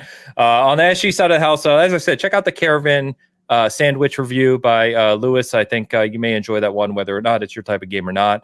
Also, my review, just before I went on vacation, I put up with the Wolverine controller, the new V3 Pro. That's done very well on the channel. A lot of good feedback on that. I still am using it every day. I was using it last night on some competitive gaming. Really, really good controller. So if you're interested in kind of a more competitive controller for Xbox or PC, it works on both. Check that out. And then I will finally, now that I'm back, do the Dark Moon Greatsword video this week too for those geeks, super geeks that want to check that out. So more to come there. I was reading Wolverine review here for the closing, and I thought we were going to have a whole section talking about how my Michigan football squad is not so great at Michigan football. But I appreciate us not talking about that. So we'll just leave it for another week. There you go. And like an idiot, I wrote that Wolverine review. And when I peeked down at it, I was like, Wolverine, like we didn't get anything about that game yet. What am I talking about here? It took me a second. I also thought that. Yeah. Anyway, but yes, Hogue, sorry about your Michigan Wolverines. But what else would you like to talk about before we get out of here today, my friend? Oh, nothing at all, actually. Like I said, the San Diego show for Last Stand Media should be up on their Patreon, I would say, in a month or two. But we had a good time. We had it framed out as their Xbox show versus their PlayStation show, and we had a lot of fun with that. And I think people will enjoy it. If you are looking to see 6 or 7 nerds on high stools on a rock band concert, it's a highly enjoyable experience. But check that out when it's made available. Probably not for a long time from here. Otherwise, I was thinking about doing an Annapurna show. I think I have another notepad of potential shows that I might do on the channel. But honestly, folks, I spent a good week recovering from the San Diego trip, and am only now kind of getting back up to speed with my kids in school and doing law firm stuff and people actually needing my legal services more than my YouTube commentary. And so I hope to get back to doing channel work at a better clip very soon. But you've heard me say that before, and I hope I am telling you the truth now. So thank you to everybody who's helped support the channel through what has been a more difficult year than I had hoped. But I can anticipate that there will be more news and more videos relatively soon. There you go. Get back. Thank you, Hogue. Yeah, get back on that something. Yeah. Travis. You can read my reviews at IGN.com. It's been pretty light for other coverage, previews and whatnot. But yeah, you can read my review of Satisfactory. My next review is going to be Diablo 4 Vessel of Hatred. And yeah, you know where to find me. And that's it. I'm good. Having a good time. Love you guys. Nice. People that send him death threats, you don't know where to find him. Okay? You do know where to find me, including my home address, as some of you have exercised. Oh no, that's not right, Travis. You guys sent me physical mail, which is nice. So you like a bomb sniffing dog.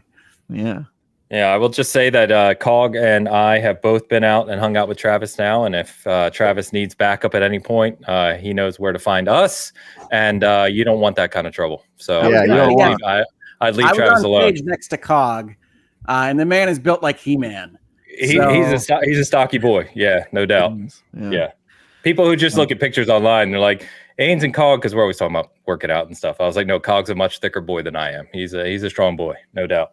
I was trying to arrange a boxing match between you two, but no. Well, boxing, I got long ass arms, maybe, but yeah, anything beyond that. All of the people that I hang out with, like that I meet from shows, are like strong. Like they work Some out. big guys. Abontis a big boy too. You, Yeah. Ebontis, Cog, Neo, and then I'm just over here Neo, being the scrawniest. Why am I guess I'm nerd classic. What are you guys? I'm like the actual. I don't know, man. It's weird. That's funny. All right, chat, you've been awesome today. Thank you for the support. Audio listeners, like I posted before I went on vacation, just continued to see that surge in audio listeners. So thank you for hanging out with us. Appreciate reviews on the audio site, Spotify, Apple. They really, really help on the podcast side of the house. So if you have a minute to do that, please do that. As always, on both channels, if you can share it out, we appreciate it. So we will get back to our regular cadence. We'll be back with new games to talk about and more updates next week. Hope you enjoy all the awesome games that are out right now, and we will see you then. Peace. Go Lions.